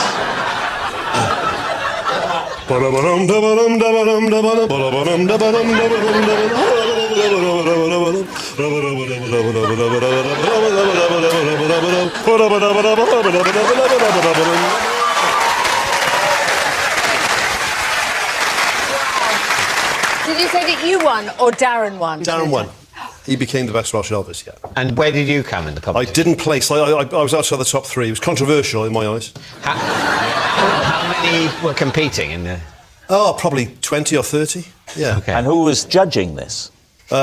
People who judge at the Best Welsh Elvis competition. Well, Porthcawl, you know this, right? Porthcawl is the home of the world's largest Elvis festival. This is true. They have a festival in Porthcawl for Elvis every year. It's the world's largest, and there are between 20 and 30. No. They're separate competitions. Oh, I see. How long ago was this? I'm going to say 12 years ago. 12 years. Paint a picture of Porthcawl Elvis Festival. What sort of people would you say it attracts? Elvis fans and people who are married to Elvis fans. Essentially that, yeah. Are you an Elvis fan, or was this because of the physical resemblance? Is that why you went into it? So I went to Graceland when I was 19. Right. Didn't really grasp, pre-internet, how big America was or where Graceland was. Well, you know it's far from Barry. It's far from Barry. But I went to New York, you see, and then got the train to Graceland. Long way. Took 2.5 days. and then when you got there, it was full.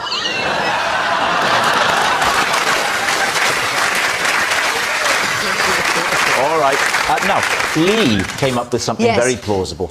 Just remind us. This is Darren, and he took me up in his plane. Well, he tried to, but we never got off the runway because I accidentally pressed his ejector seat. OK, how do you know Darren?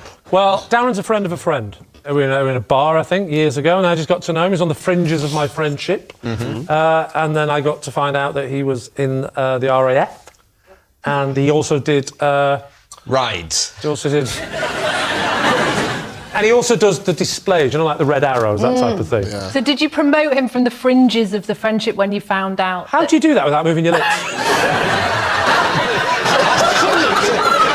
Don't take such an interest, because this is your drama teacher. Yeah. So... You see where you might go wrong there?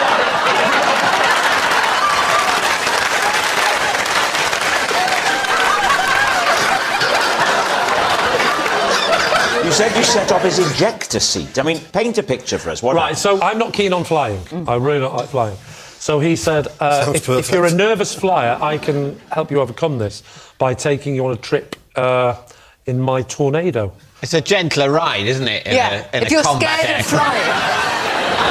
So was this out of panic that you pressed these ejectors? No, I think it was an accident that I pressed the ejector seat. It's basically two seats, one in the front and one directly behind. Yes. To be clear, his ejector seat for his isn't near him. No. You've got to climb over the back No. and press the button. And then Claudia, go back into your seat. I was exactly the same as you when I was naive and silly, but actually... Not even silly about tornadoes. Right. Not about life. No. You've clearly got your act together. You're putting gravy on your face. There's a seat there, a seat here. He's got an ejector seat. I have an ejector seat. But also, in case the man at the front passes out or I pass out, he has the double seat one and I have the double seat one. And he said, now this takeoff is like the G-force thing, so make sure you're properly ready for this. I was so terrified, I went into the crash position and then saw these handles, I thought I'll hold them. And I thought, this is ridiculous. And as I looked up, I must have pulled them out. And I was nervous to begin with, but when I looked up and saw that he wasn't even sat there, I was terrified. Are you telling us he went out of the aeroplane? No, he shot straight down. What do you think?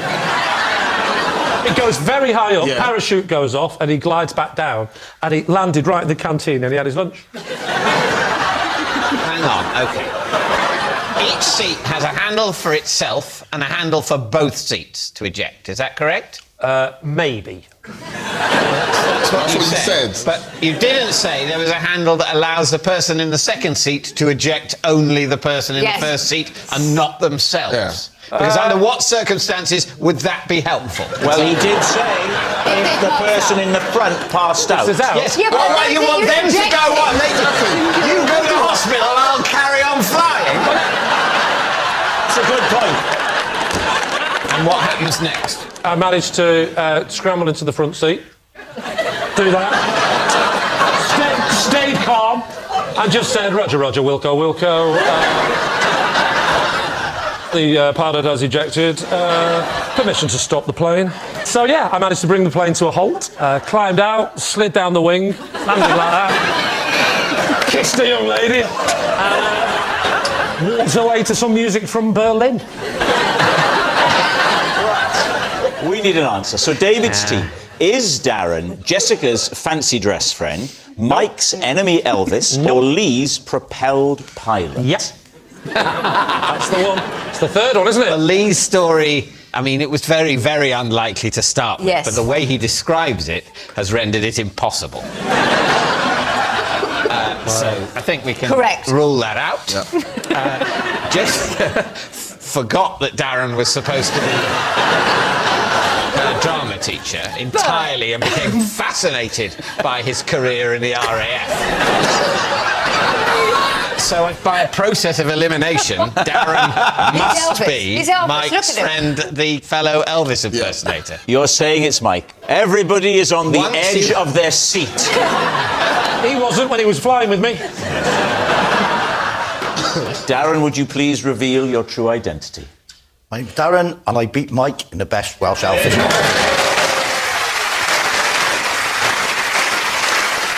Yes, and we've got an opportunity now to put their Elvis ability to the test. Can I just say, before you hand them over, Do not pull both of them at the same time, otherwise you'll go through the roof. That's for you, Dan.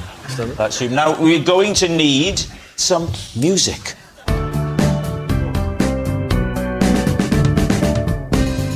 We can go on together with suspicious mind, and we can build our dreams with suspicious mind.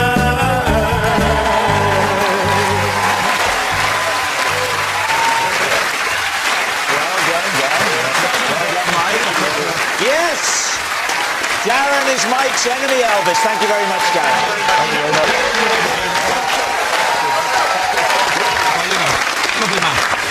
Which brings us to our final round, Quickfire Lives, and we start with... It's a Babatunde. All right. I've had to up security at my gigs because old women won't stop kissing me. Oh. How old are these women? I would suggest maybe like 60 upwards. And what kind of Whoa, kisses... whoa, whoa, sorry, you're saying that's old? Don't listen to him, Rob. What kind of kisses are they going in for? They're going for a smooch on the cheek. Some Okay. might try and get one on the lips, but it's like, no. And are they can't trying do to get on the stage, or is this at the back? No. This is at the meet and greet. So I do meet and greets at some of the at some of the smaller You charge venues. extra for that? No. Could be. I mean, I could, but I don't want to. You know what I mean? It's not that kind of meat. Do you not like... I'm not suggesting he's offering himself as a gigolo. You should tour with Claudia, you could do meat and gravy.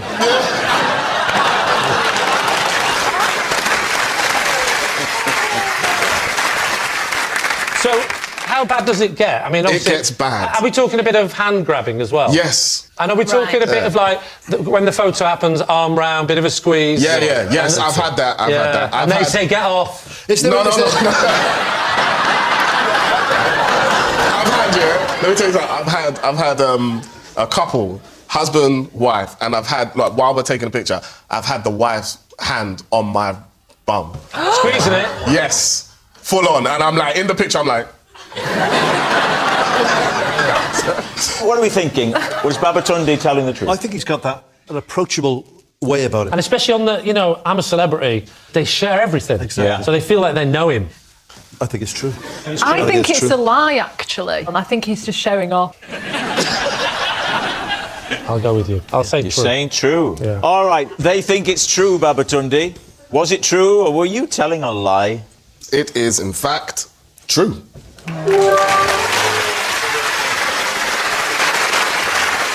It's true. Babatunde has upped security because of his new fan base. And that noise signals time is up. It's the end of the show. I can reveal that David's team have 3 points and Lee's team have 2. Thanks for watching. We'll see you next time. Good night.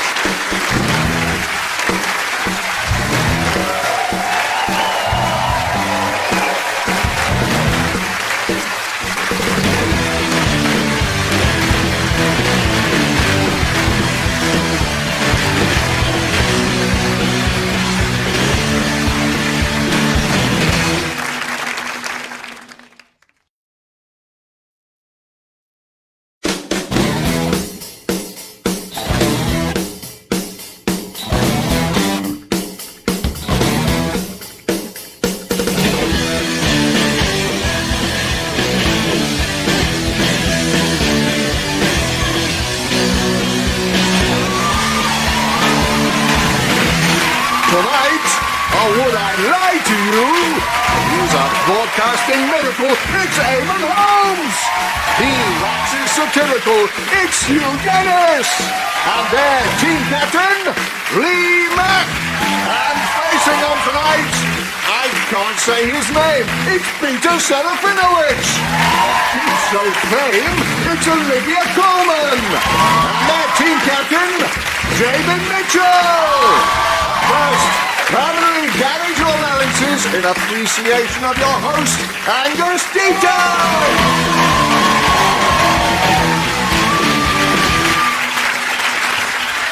Good evening and welcome to Would I Lie to You, the show that conceals more harsh truths than Anne Robinson's surgeon. Lie detector tests are the best known way of telling if someone is lying. They measure blood pressure, perspiration and GMTV ratings. And the most common lies told to cover up a mistake at work include I never got the email, it wasn't my responsibility, and well, he looked like a terrorist.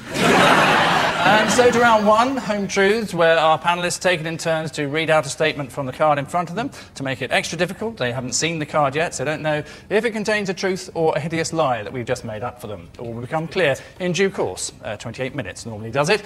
Eamon gets the short straw and is therefore first, so Eamon, fire away.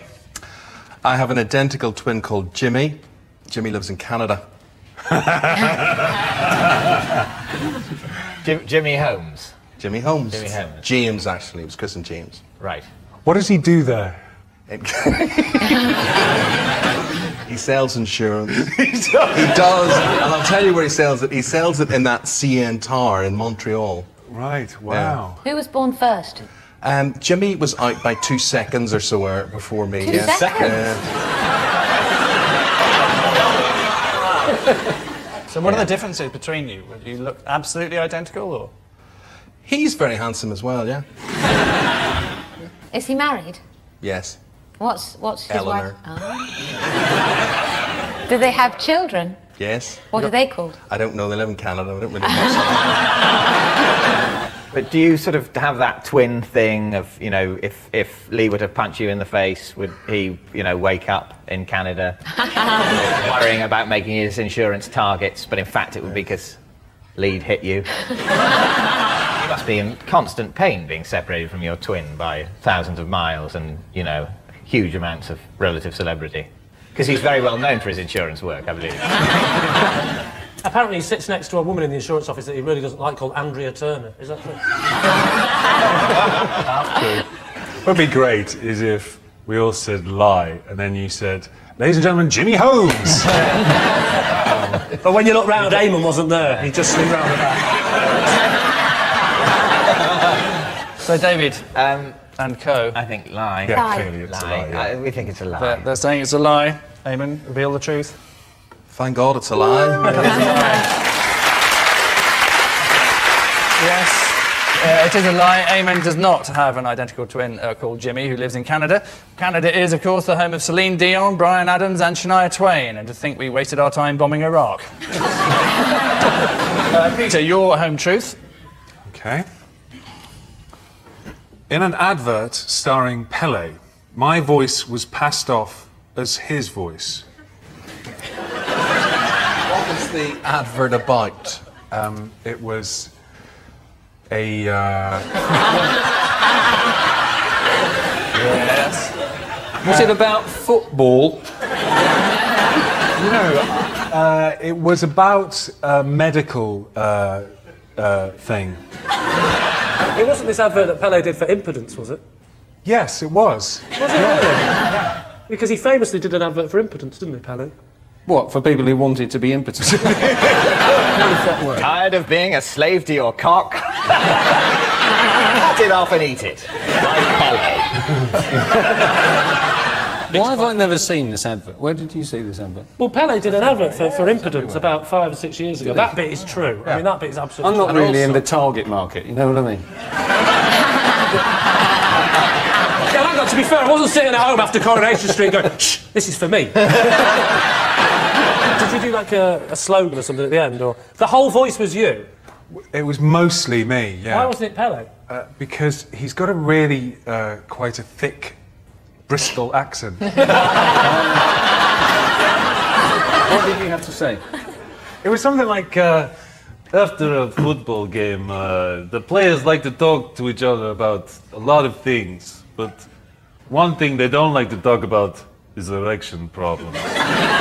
Lee and team. Well, he does. I think he does lots of voice work, doesn't he? That's an absolute lie, Hugh. He did it. I think he did. I thought Pele's English is not good. I think he's telling the truth. Okay, well then I will go with my team and say that they're saying Peter is in fact the voice of impotence. Right. Peter, tell us all. And you're the voice of impudence. It's true. Hey!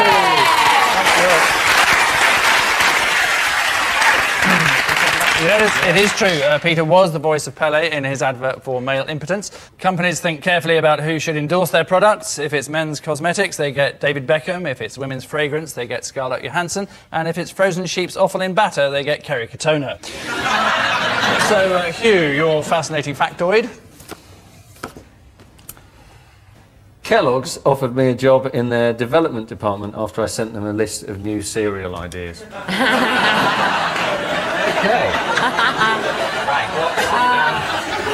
Give us a rundown of some of the cereal ideas you sent. I sent them various ideas for sugar puffs. The problem with sugar puffs is that they float. You can't fill a bowl with sugar puffs because the sugar puffs. Yeah. So you basically have a bowl of milk, don't you?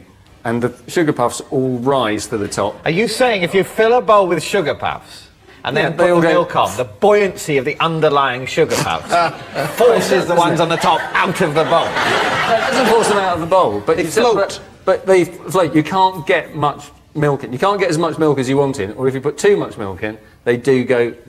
So one of the things was a new heavier sugar puff. Yeah, and it was a sugar puff. Supposed to do that then? Yeah. You put a raisin in them.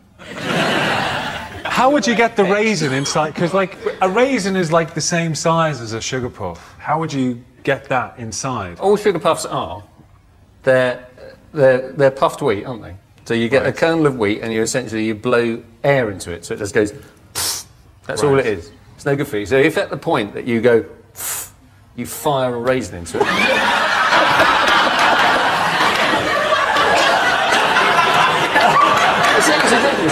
And they offered you a job?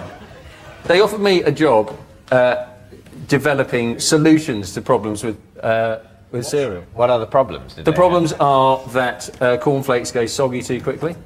And what was your solution? Lamination. So so it is essentially finding a way of making them a bit more like a Frosty, but without covering them in sugar, because there's a health aspect to a cornflake that there isn't to a. So I've always thought that with Frosty. Cocoa Pops, when they first made Cocoa Pops, they put milk on it and they thought, oh no, all the colour's running. And then someone went, no, we can turn this to our advantage. I'm believing this. Yeah, me too. You seem to know quite a lot about your cereal. Yes. I think we think it's true. Yeah, Okay, they're saying it's true. Hugh, truth or tripe? It's a lie. It's a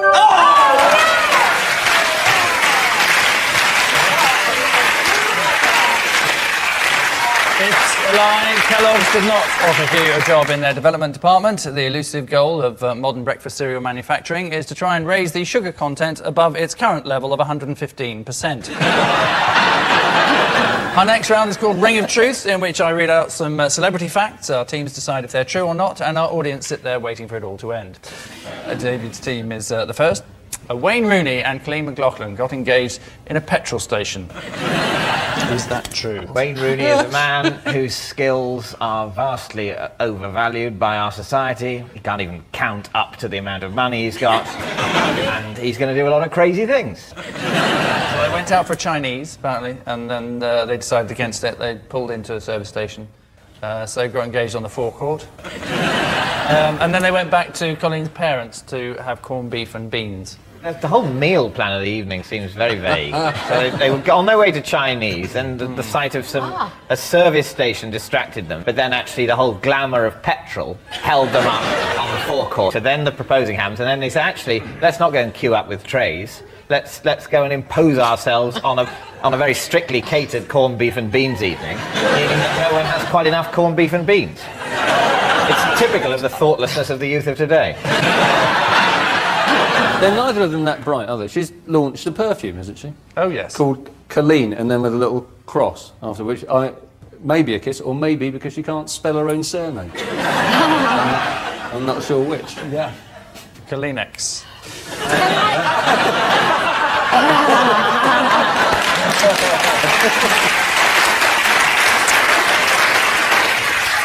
Right, if I could interest you in an answer of some sort at some stage. You can't really interest me in these people, unfortunately. They will do crazier and more miserable things in their lives than this, so I'm willing to believe it. It definitely has a ring of truth about it. I think it's possible. So, I think, should we say true then? Yeah. Let's say They're true. saying it's true, and I can tell you it is absolutely true. Yes, Wayne Rooney and Colleen McLaughlin did get engaged in a petrol station. Wayne was the perfect gentleman. He got down on one knuckle and made the sign for ring. It was all very romantic. Wayne then hid the ring inside a reheated chicken pasty, and when Colleen threw up, there it was in her lap. So at the end of that round, it's Lee's team who are oozing with confidence, leading as they are 4-2.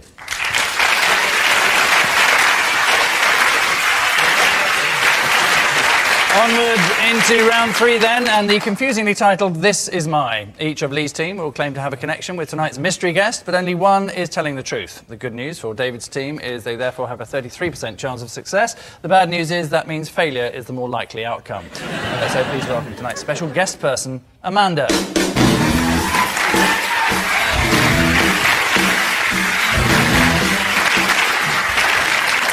So Lee, what is Amanda to you? This is Amanda, and she is a woman who gave my dog mouth-to-mouth resuscitation after it was run over by a car. Eamon, perhaps you'd like to explain your relationship with Well, Amanda? as you can see, this is the lovely Amanda, who I know because she was Angelina Jolie's double in Tomb Raider. And finally, Hugh, what's Amanda to you? This is Amanda. We came third in last year's Goodwood Pantomime Horse Dash. So that's the choice. A canine rescuer, according to Lee, a Hollywood stunt woman, if we believe Eamon, or half a pantomime horse, of which Hugh was the other half. So David's team, your witness. Lee, where did your dog get into difficulties? You say difficulties. It was hit by a car, so it was... Right. We were on a common near my house, and I let the dog go in the common. He ran out into the road. I went out to chase after him, obviously, and he ran into the road, hit by a car, and... What, the car punched him? No, he was, he was hit, and he was out, and luckily Amanda came along and said, hang on, wait a minute, please. He was lying there, and he was motionless, and then Amanda came over and said, can I help you? I said, well, you could have helped by not driving so fast. And then we got over that a bit, and she said she felt guilty, so I thought, you know what it's like, you've killed a dog, the least you can do is stick your lips over his nose and mouth and blow. Amanda was driving the car? She drove the car that hit him, yeah, and she got out the car to help. And you kept in touch with the lady who killed your dog? She didn't kill it. Oh, Wait for the end of the she story. did? There's a happy ending. Oh, good. That little dog looked at me, looked up like that. After a few minutes of blowing, she was using the nostrils, playing it like a recorder. And, all right, that bit's not true, right? And at first, nothing, just the cheeks were bellowing like that. I said, harder, Amanda, harder. And one big almighty... and I saw his little ribs, because he was a greyhound, so you could spot every little bit of windy movement. Yeah. Just rise gently. All right. And then there was a cough and a splutter. That was mainly her, disgusting breath. And then the dog just looked up at me and said, Said, hello, now I can speak. So he said, this lady has blown her soul into me. I'm wise now. And the dog got in the car and drove off.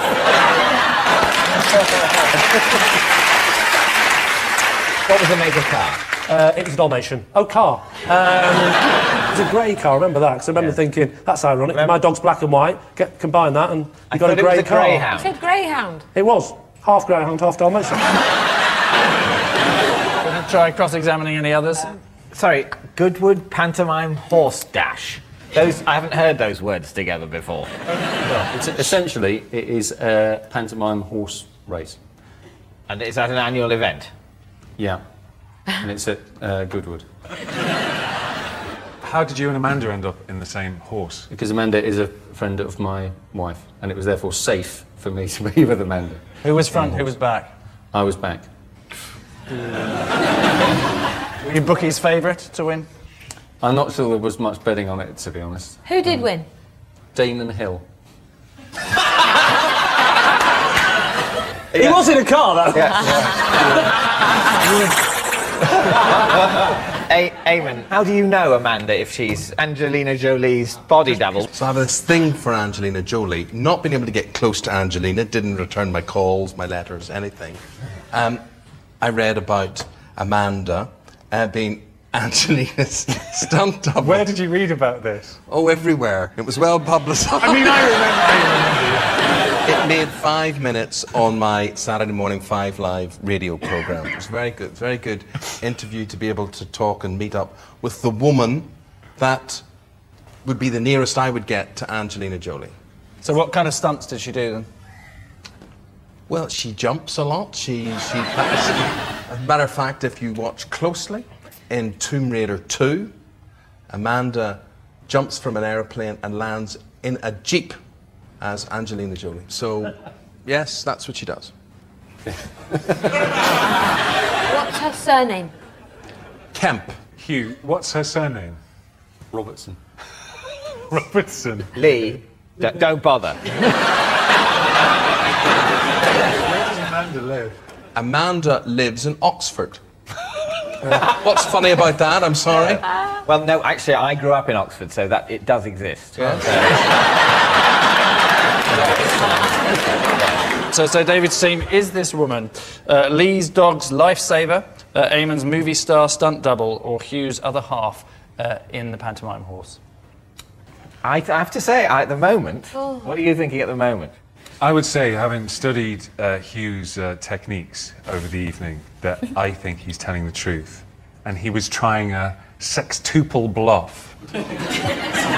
What number bluff is the truth? Infinity bluff. Yeah, well, it's either Hugh or Eamon. What, you're dissing Lee altogether? Well, yes, I'm afraid. If it turns out that's true, then, you know, it's an odder world than I thought. I'm thinking Eamon. Right. Well, I'm going to go. He's always right. Yes. Well, I'm going to go with Peter, and I also think it's Hugh. I think it's Hugh's pantomime horse. Okay. Well, perhaps Amanda would like to reveal her true identity. I was Angelina Jolie's stunt double in Tomb Raider 2.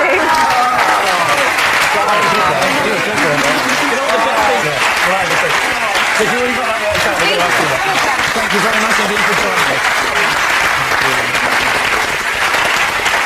Good work, team. Angelina, of course, recently got an Oscar from Cambodia, along with a Darren, 2 Michaels and a David. All of which means at the end of that round, it's David's team who are praying for a miracle. Behind us they are 5-2.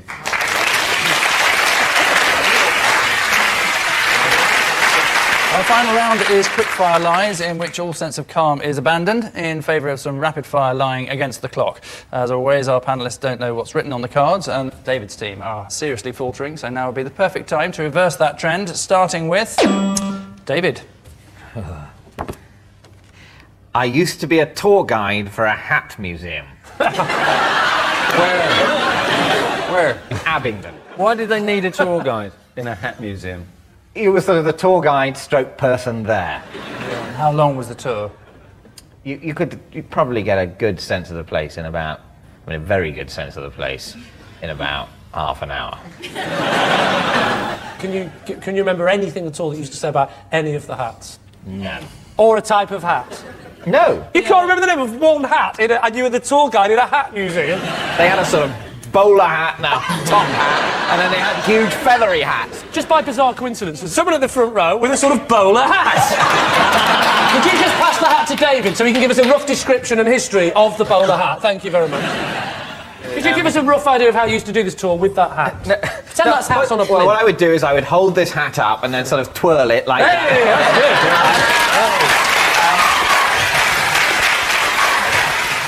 That's What kind of people went to the hat museum? Oh, losers. I don't think there's an ounce of truth about this story. No, I don't. He did it. You don't believe him, do you? I do. So, Lee. It's true. Eamon thinks it's true, but this time I'm going to go with Hugh. You're saying it's untrue. David, tell us the truth. True. It is, in fact, a lie.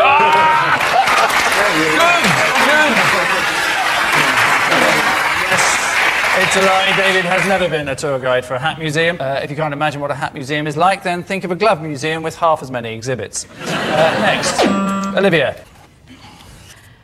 I once pulled a boy by pretending to be French.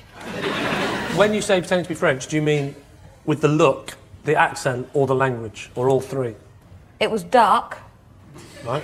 I like the way you changed the question to how light, was it, in the room? I'll make my own questions up. Strawberry, that's my favourite jelly. Do you speak French? Oui.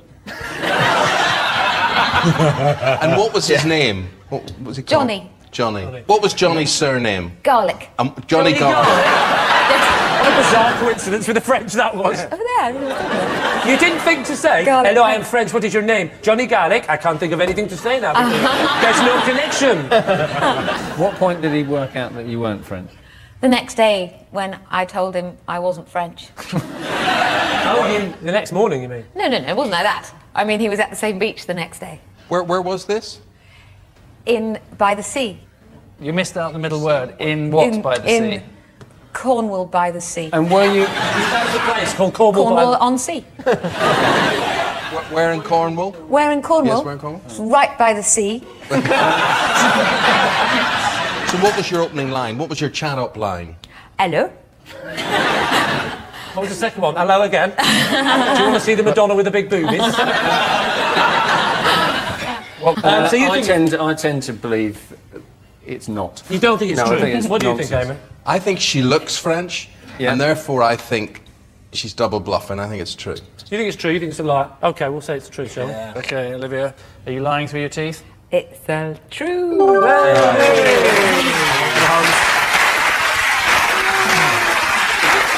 Yes, it is true. Olivia did once pull a boy by pretending to be French. Pretending to be French seemed to be working until she blew her cover when she went to the toilet and then washed her hands. Next, Hugh. At school, I had a fight with Lawrence Llewellyn Bowen. Who won? Who do you think won? Lawrence Llewellyn Bowen. I won. What school was this? This was at school in London. Oh. You don't want to say what school? Well, it was at my school. Yeah. School. Actually, it was in a rugby match. Did he play rugby? He did play rugby, Crikey. but he played for another school, and we had a fight when I was playing on one team and he was playing on the other team. The thing is, I didn't know he was Lawrence Llewellyn Bowen because I knew he was called Lawrence Llewellyn Bowen, because he only later became Lawrence Llewellyn Bowen.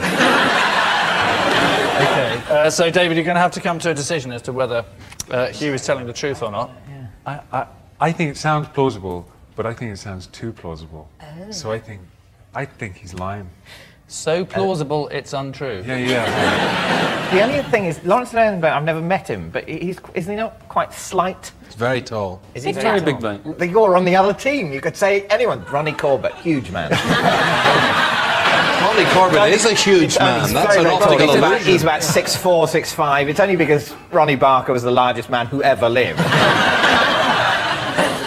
We think it's true. They're saying it's true. OK, Hugh. True or lie? Lie. I was good at that. Yes, it is a lie. Hugh did not have a fight with Lawrence Llewellyn Bowen at school. Hugh wasn't at school in early Renaissance Britain when Lawrence grew up. Lawrence is, however, an expert in self-defence. He finds it handy when people see what he's done to their houses. Which, in polite interruption, means that at the end of our final round, it's Lee's team who are tonight's Happy Bunnies, having run away with it 8-6.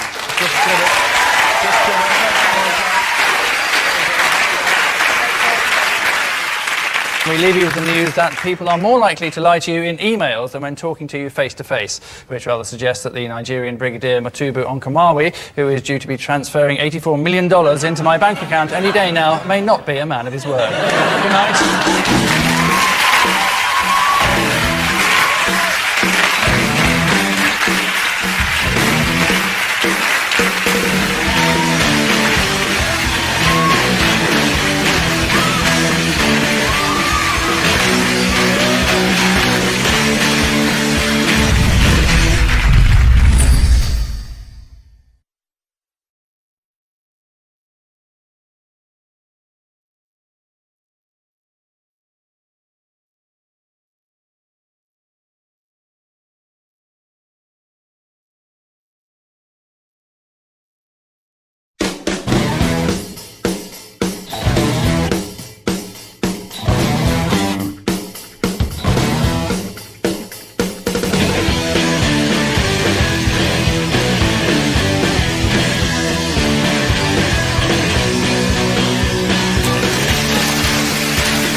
She's packing a punch, it's Harry Enfield.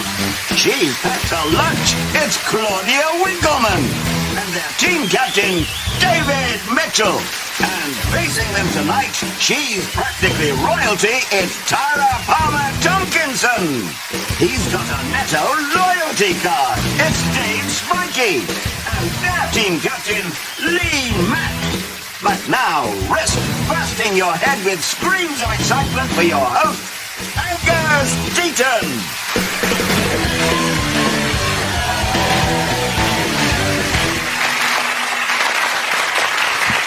Good evening and welcome to Would I Lie to You, the show where cheating and lying is not only allowed but actively encouraged. Lying is part of everyday life for most people nowadays, as I was saying to George Clooney only last night in the bath. Many women lie about their age. For example, Jerry Halliwell claims she's only 40.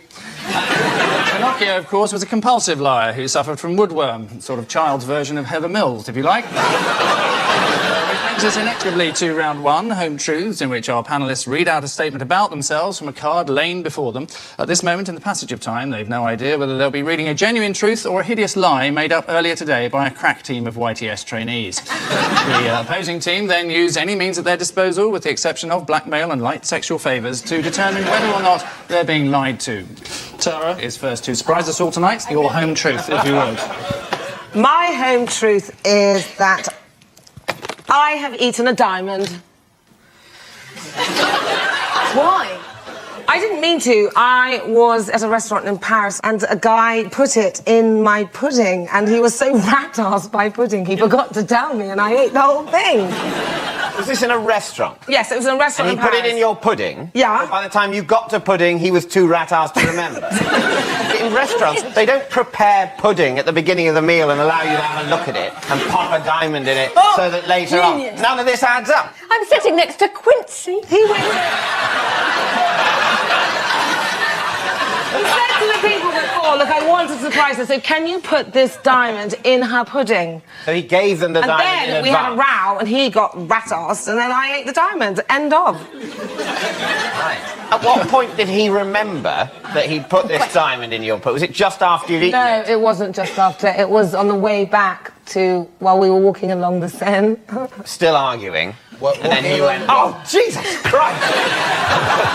Would he have been lying in the same way that... No, because I then went through Heathrow Airport and it went bring, take off everything. No. And everything, and then it was found to be held in my packet.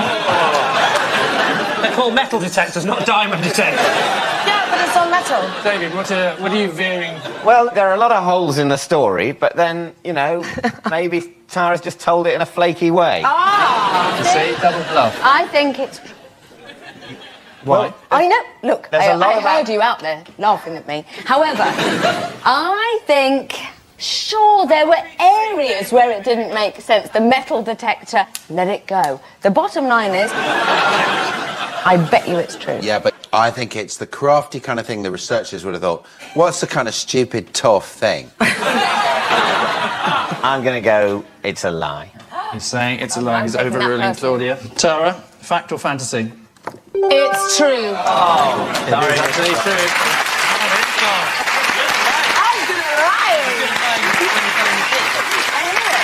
Yeah, it's true. Tara has eaten a diamond when it was left in her dessert. Hard to know what's more surprising, Tara not noticing she'd eaten a diamond or that she once ate a whole pudding. Not knowing what happened to the diamond, but if you're in a Paris sewer and see a rat driving a Ferrari, you'll know who found it. Harry, your home truth, if you would. I can identify any breed of dog just by hearing it growl. How long have you been able to do this? Oh, yeah, right. Oh, yeah. This is how you put them off the scent. Oh, yeah. I've been able to do it for 5 years. How did you learn then? I went and I visited lots of dogs. Yeah. First of all, I listened to them bark, and then I looked away. And then I heard them bark, and then I learnt that bark. Okay, do a demonstration of a Rottweiler. Woof. He can't imitate dogs. He just can recognise the growls. Okay, what's this one? It's a Rottweiler. Oh, it's a St. Bernard. No. And can you distinguish between, like, golden Labradors and black Labradors? Yes. Really? What's the difference between the golden one and the black one? You're such a liar. Well, some go woof, and the other do a slightly different woof. So you can do basically every single breed of dog. Can you do Could you, for cats example, too? just not even bother with the growls? Could you name 10 types of dog for us? Yes. Please. Go on, name them. Well, now would be a good time, yes. Golden Labrador. Yes. Black Labrador. Chocolate Labrador. Lee, hang on, I want to see if he runs out of colours. Whippet. Greyhound. Sorry, Tara, what are you going for? I think he's lying. I think we'll have to say that's not true. you're saying it's a lie. True or lie? Lie. Who'd have thought? Yeah, it's not actually true. Harry cannot tell what breed of dog it is by hearing its growl, although some people do have a similar skill, of course, being able to tell what breed of dog is just by smelling the kebab. Our next round is called Ring of Truth and utilises the groundbreaking notion of rewarding correct answers with points. Celebrity facts are what it's all about, but are they facts or fiction? Clouds were once removed from the sky so that Paul McCartney could perform Good Day Sunshine at a concert. Sorry, what do you mean? Well, you can move clouds if you really want. What you do is, you can either fly a plane over it and drop silver oxide on it, or you can shoot a rocket into the cloud. You can basically steal other people's rain if you do that. The cloud's going over. Is this a dream? No, you can do it. So you're telling me that it's possible to move the cloud? No, I think it's true. Yeah, you have to have a lot of It might sound money. like a stupid question, but why would he move the cloud? Well, because it's Good day sunshine. Good day sunshine. It can't be good, bold, cloudy day sunshine. Just the song's called Good Day Sunshine. Doesn't mean you have to have the cloud moved. Yeah, but when he sang Don't Let Me Down, did he tape himself to a lamppost? It's like at my 21st, I didn't want clouds, so my dad had them removed. What? At my 21st, it was outside and we didn't have a marquee, so removed the clouds. Yeah. Did he really? Did he send up planes? You mean, yeah, are you 2 really planes. confused? Did you honestly, at your 21st birthday, get a cloud moved? No, I got more than one. There was, oh my God. The whole sky just over our house in Hampshire was blue. Yeah? Just to match my dress. You spoilt. That's incredible. I might just add that was a lie. Of course my dad didn't have clouds removed, and I never even had a 21st. God, you guys are so gullible.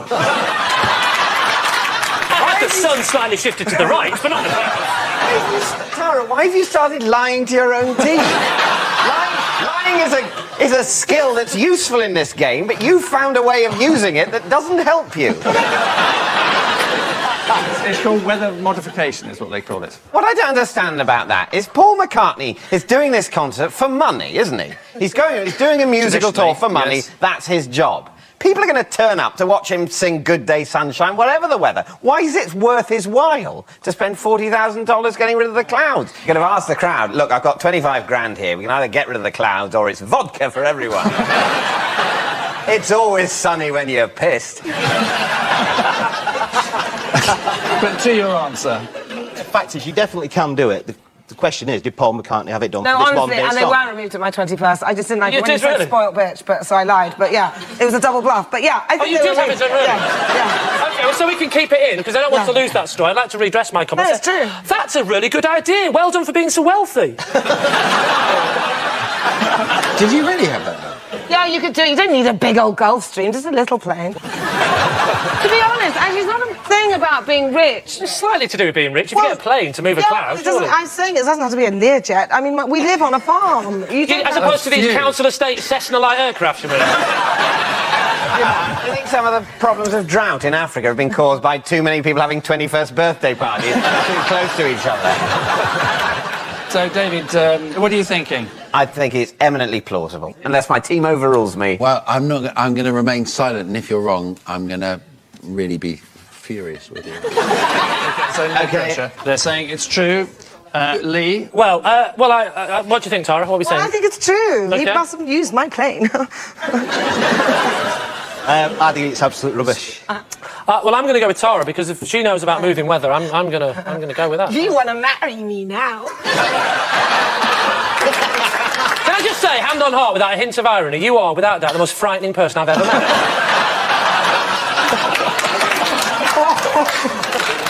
I've always been like this. My grandparents were brother and sister.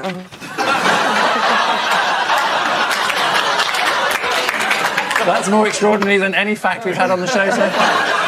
Are you saying it's true or untrue? I'll go with Crazy Lil and say... and say it is... I'll say it's absolutely spiffing well true. OK, and I can tell you that it is absolutely true. Well done.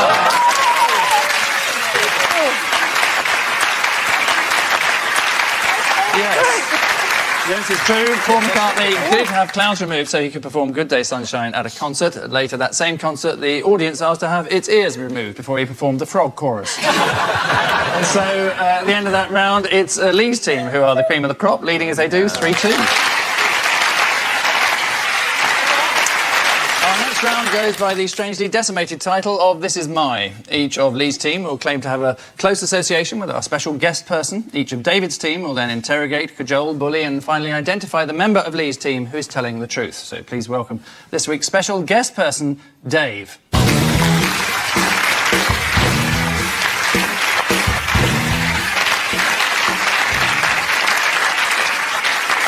Now, Tara, perhaps you'd like to explain how you know Dave. I met Dave in 1990 when I passed out at the top of Mont Blanc because the altitude, the air was so thin, and you very kindly helped me down with the party you were guiding down the peak. So, an heroic mountaineer, thank you. Lee, what's Dave to you? This is Dave. All right, Dave. He's my old boss who taught me how to call bingo. So, a bingo calling instructor. And finally, Dave, your relationship with Dave. This is Dave. He's a mate of mine from down the pub, call him Bestie. He makes £40,000 a year on pub trivia machines. So there you are. A life-saving mountaineer, according to Tara, a bingo tutor, if we believe Lee, or a quiz machine whiz kid and friend to Dave. David's team. Your call. Let me ask about Mont Blanc. So were you skiing or were you mountaineering? No, I was actually on a photo shoot when I was at the top there, and that's where I passed out because the altitude was so thin, and he helped me down. Where's Dave from? Dave, he can't speak. You can't ask. No, I'm asking you. Where's he from? He's French. He's...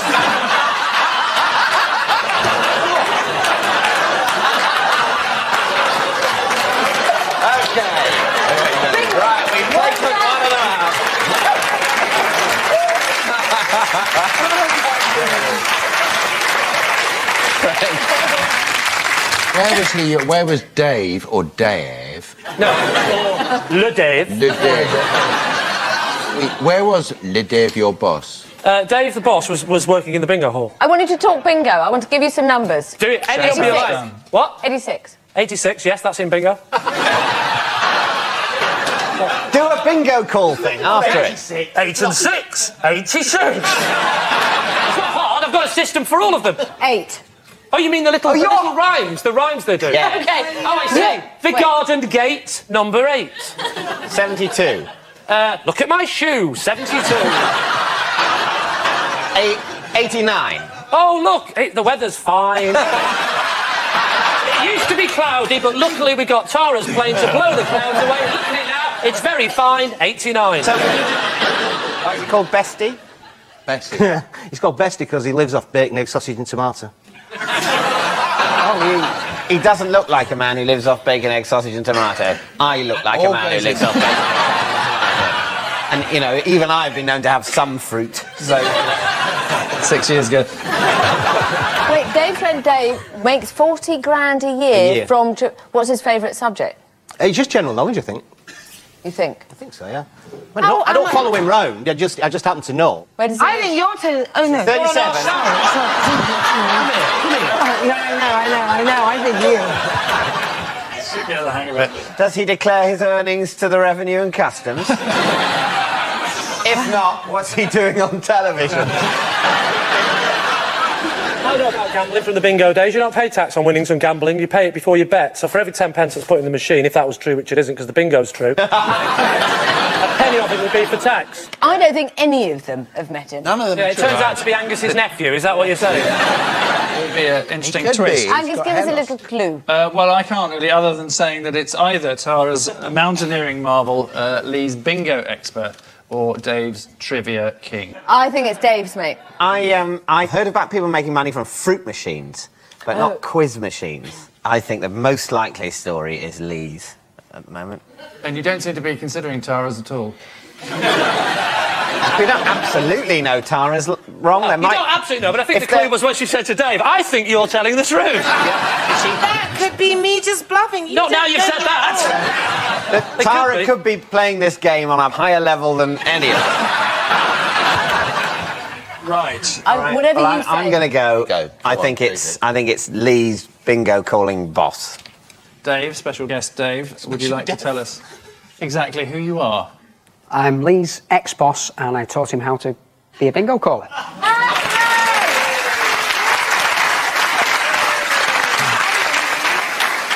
How old are you, Dave? Can I just ask? I'm 45. How old are you? Younger than you. Are you still maintaining that he's not telling the truth? You think in a minute, if you interrogate him enough, he's going to break down and go, "Oh, I knew I could not keep this up. I have been a fool. Many thanks, David. Many thanks to Dave Howard there, Lee's bingo calling teacher.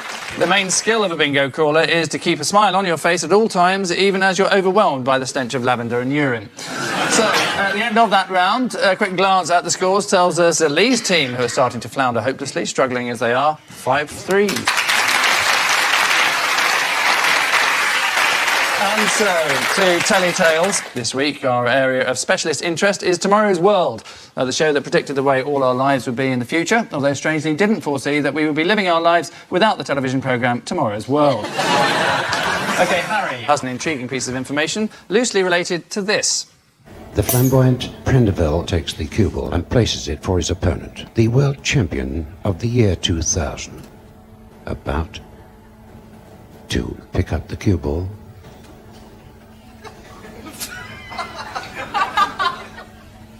Our champion is, in fact, not yet switched on. Well, we appear to... Nothing appears to be happening. Let me introduce, first of all... Oh, wait a minute. And the opponent's back at it. He's in for a big break. Takes the cue and the red into the bottom pocket.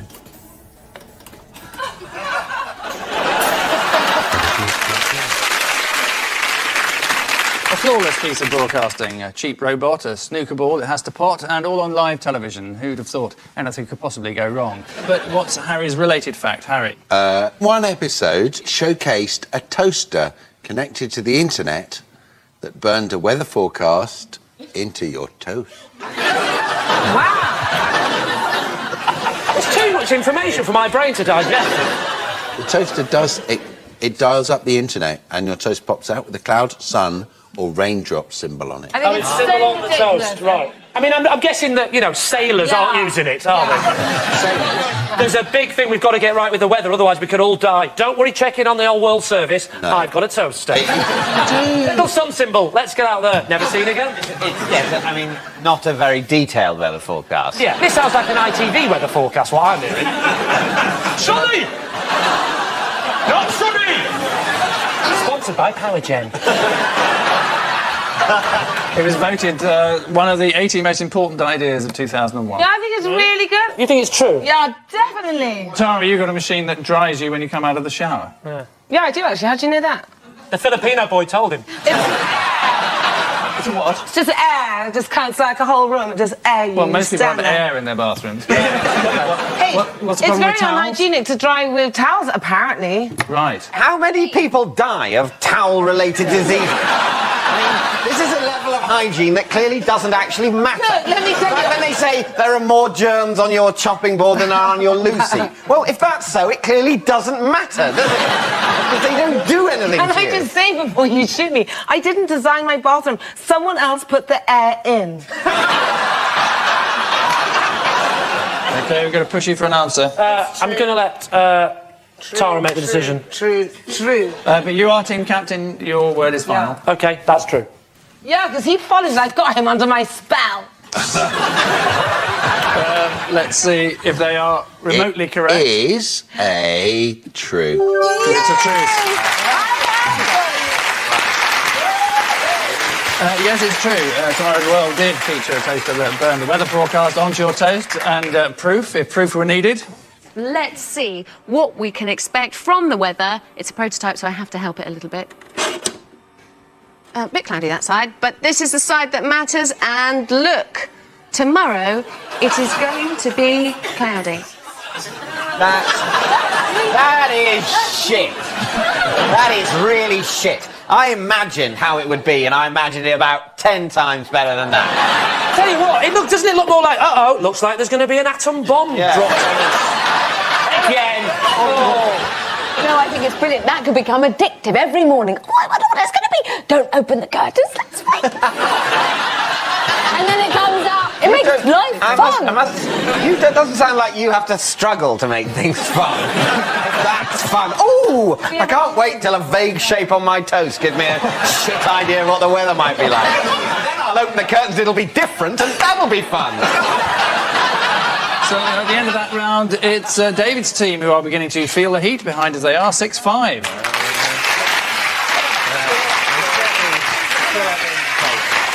And so to our final quickfire round, in which our plucky contestants reveal another truth or tell another lie about themselves, depending on what's printed on the back of their as-yet unseen cards. Lee's team are in the lead, so David's team need to, quite frankly, get a grip, starting now. Harry. I once pushed a man in a lake for following me, shouting, "Only me."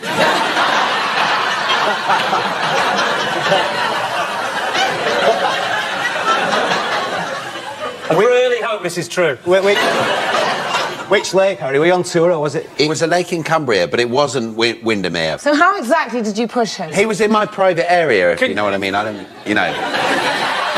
Just when I can't use the language I use, but I did just get. Did the man get really wet? Yeah, he was in the lake and yelling. What was he yelling? Only me drowning. The poor bloke could have been on the phone, couldn't he? His wife could have been saying, "Who are you with?" It's only me. Actually, he probably would have sold his story. Anyway, we would know about it if he'd pushed somebody. Good point, Tara's making. The man who fell in the lake would dine out on it, you liar.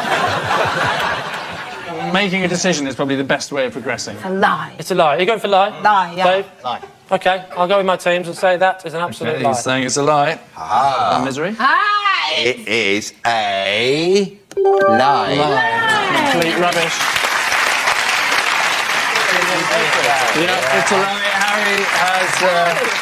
Harry has never pushed a man in a lake for shouting "Only me." It's childish, immature and irritating to repeat Harry's old catchphrases back at him, something which is well known to everybody peeps in it.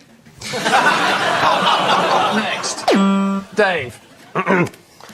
I bunked off school to go to London with a boy called Dick Whittington. How old were you? I was 16. Was he really called Dick? Well, it was Richard Whittington, obviously. And did you call him Dick? Of course you did. Obviously See, you did. that's where no one would call their child. If you were Mr. Whittington, would you say, "I know"? I think you would. I'm going to call my child Richard. Some people do it. I know somebody called James Bond and a guy called Jack Russell. Yeah, but you're a hooray, and they do ridiculous things.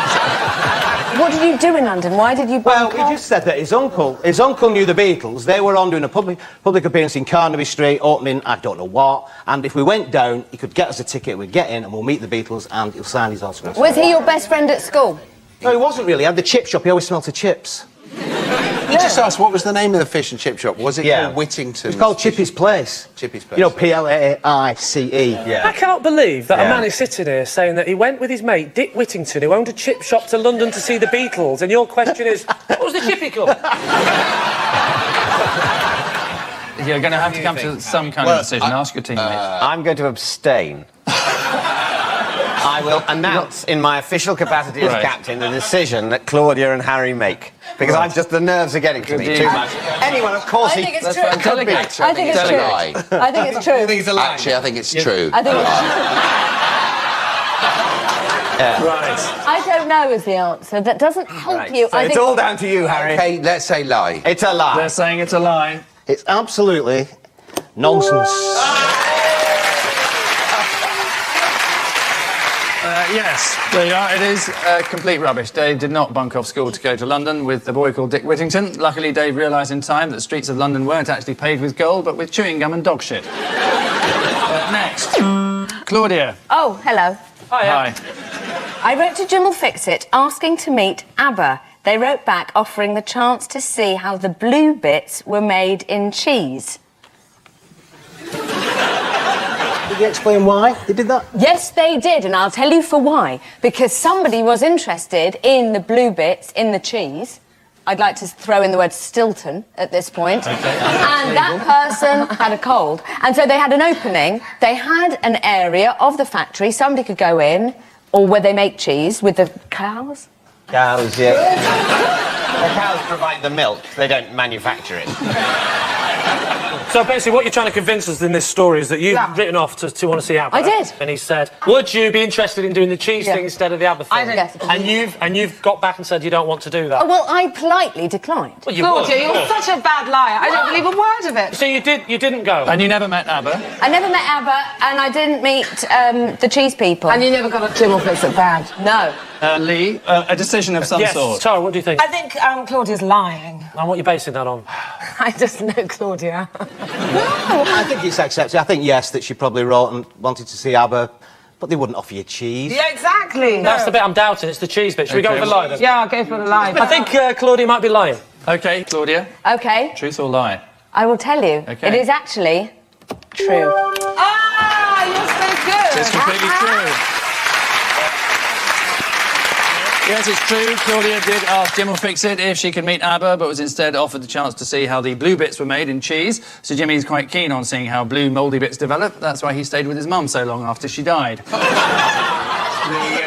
blue bit in cheese is, in fact, a living fungus that smells slightly off and serves no useful purpose, much like Sir Jimmy himself nowadays. Enough. I'm sorry, I'm well out of order. Enough about Jimmy Savile, or to give him his full title, Sir Jimmy Savile, the creepy old man who washes his pants in the showers. Which rude interruption means at the end of our final round, it's David's team who have proved themselves to be superior human beings, having crushed Lee's team 9-8.